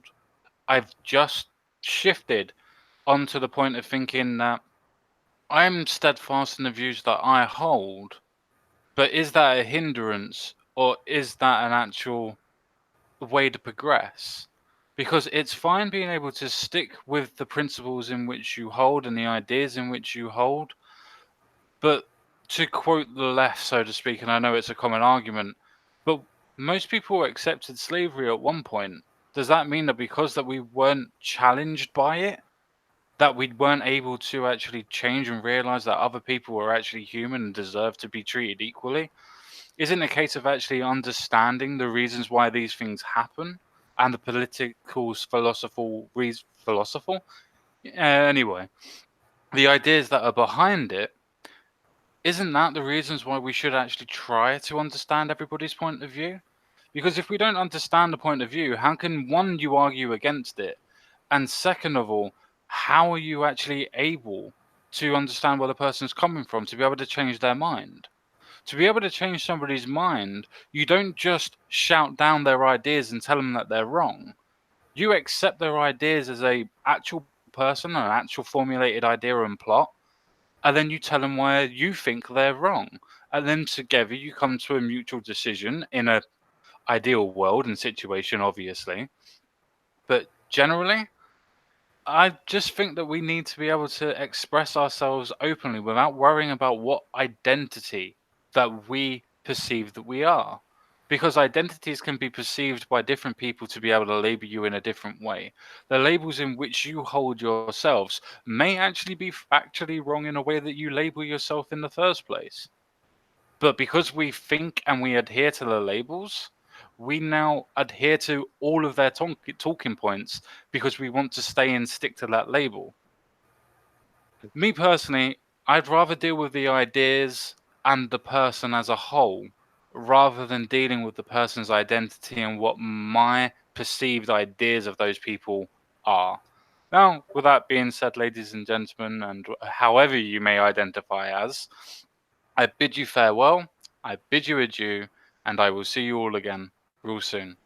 Bye-bye for now. Take care. Bye.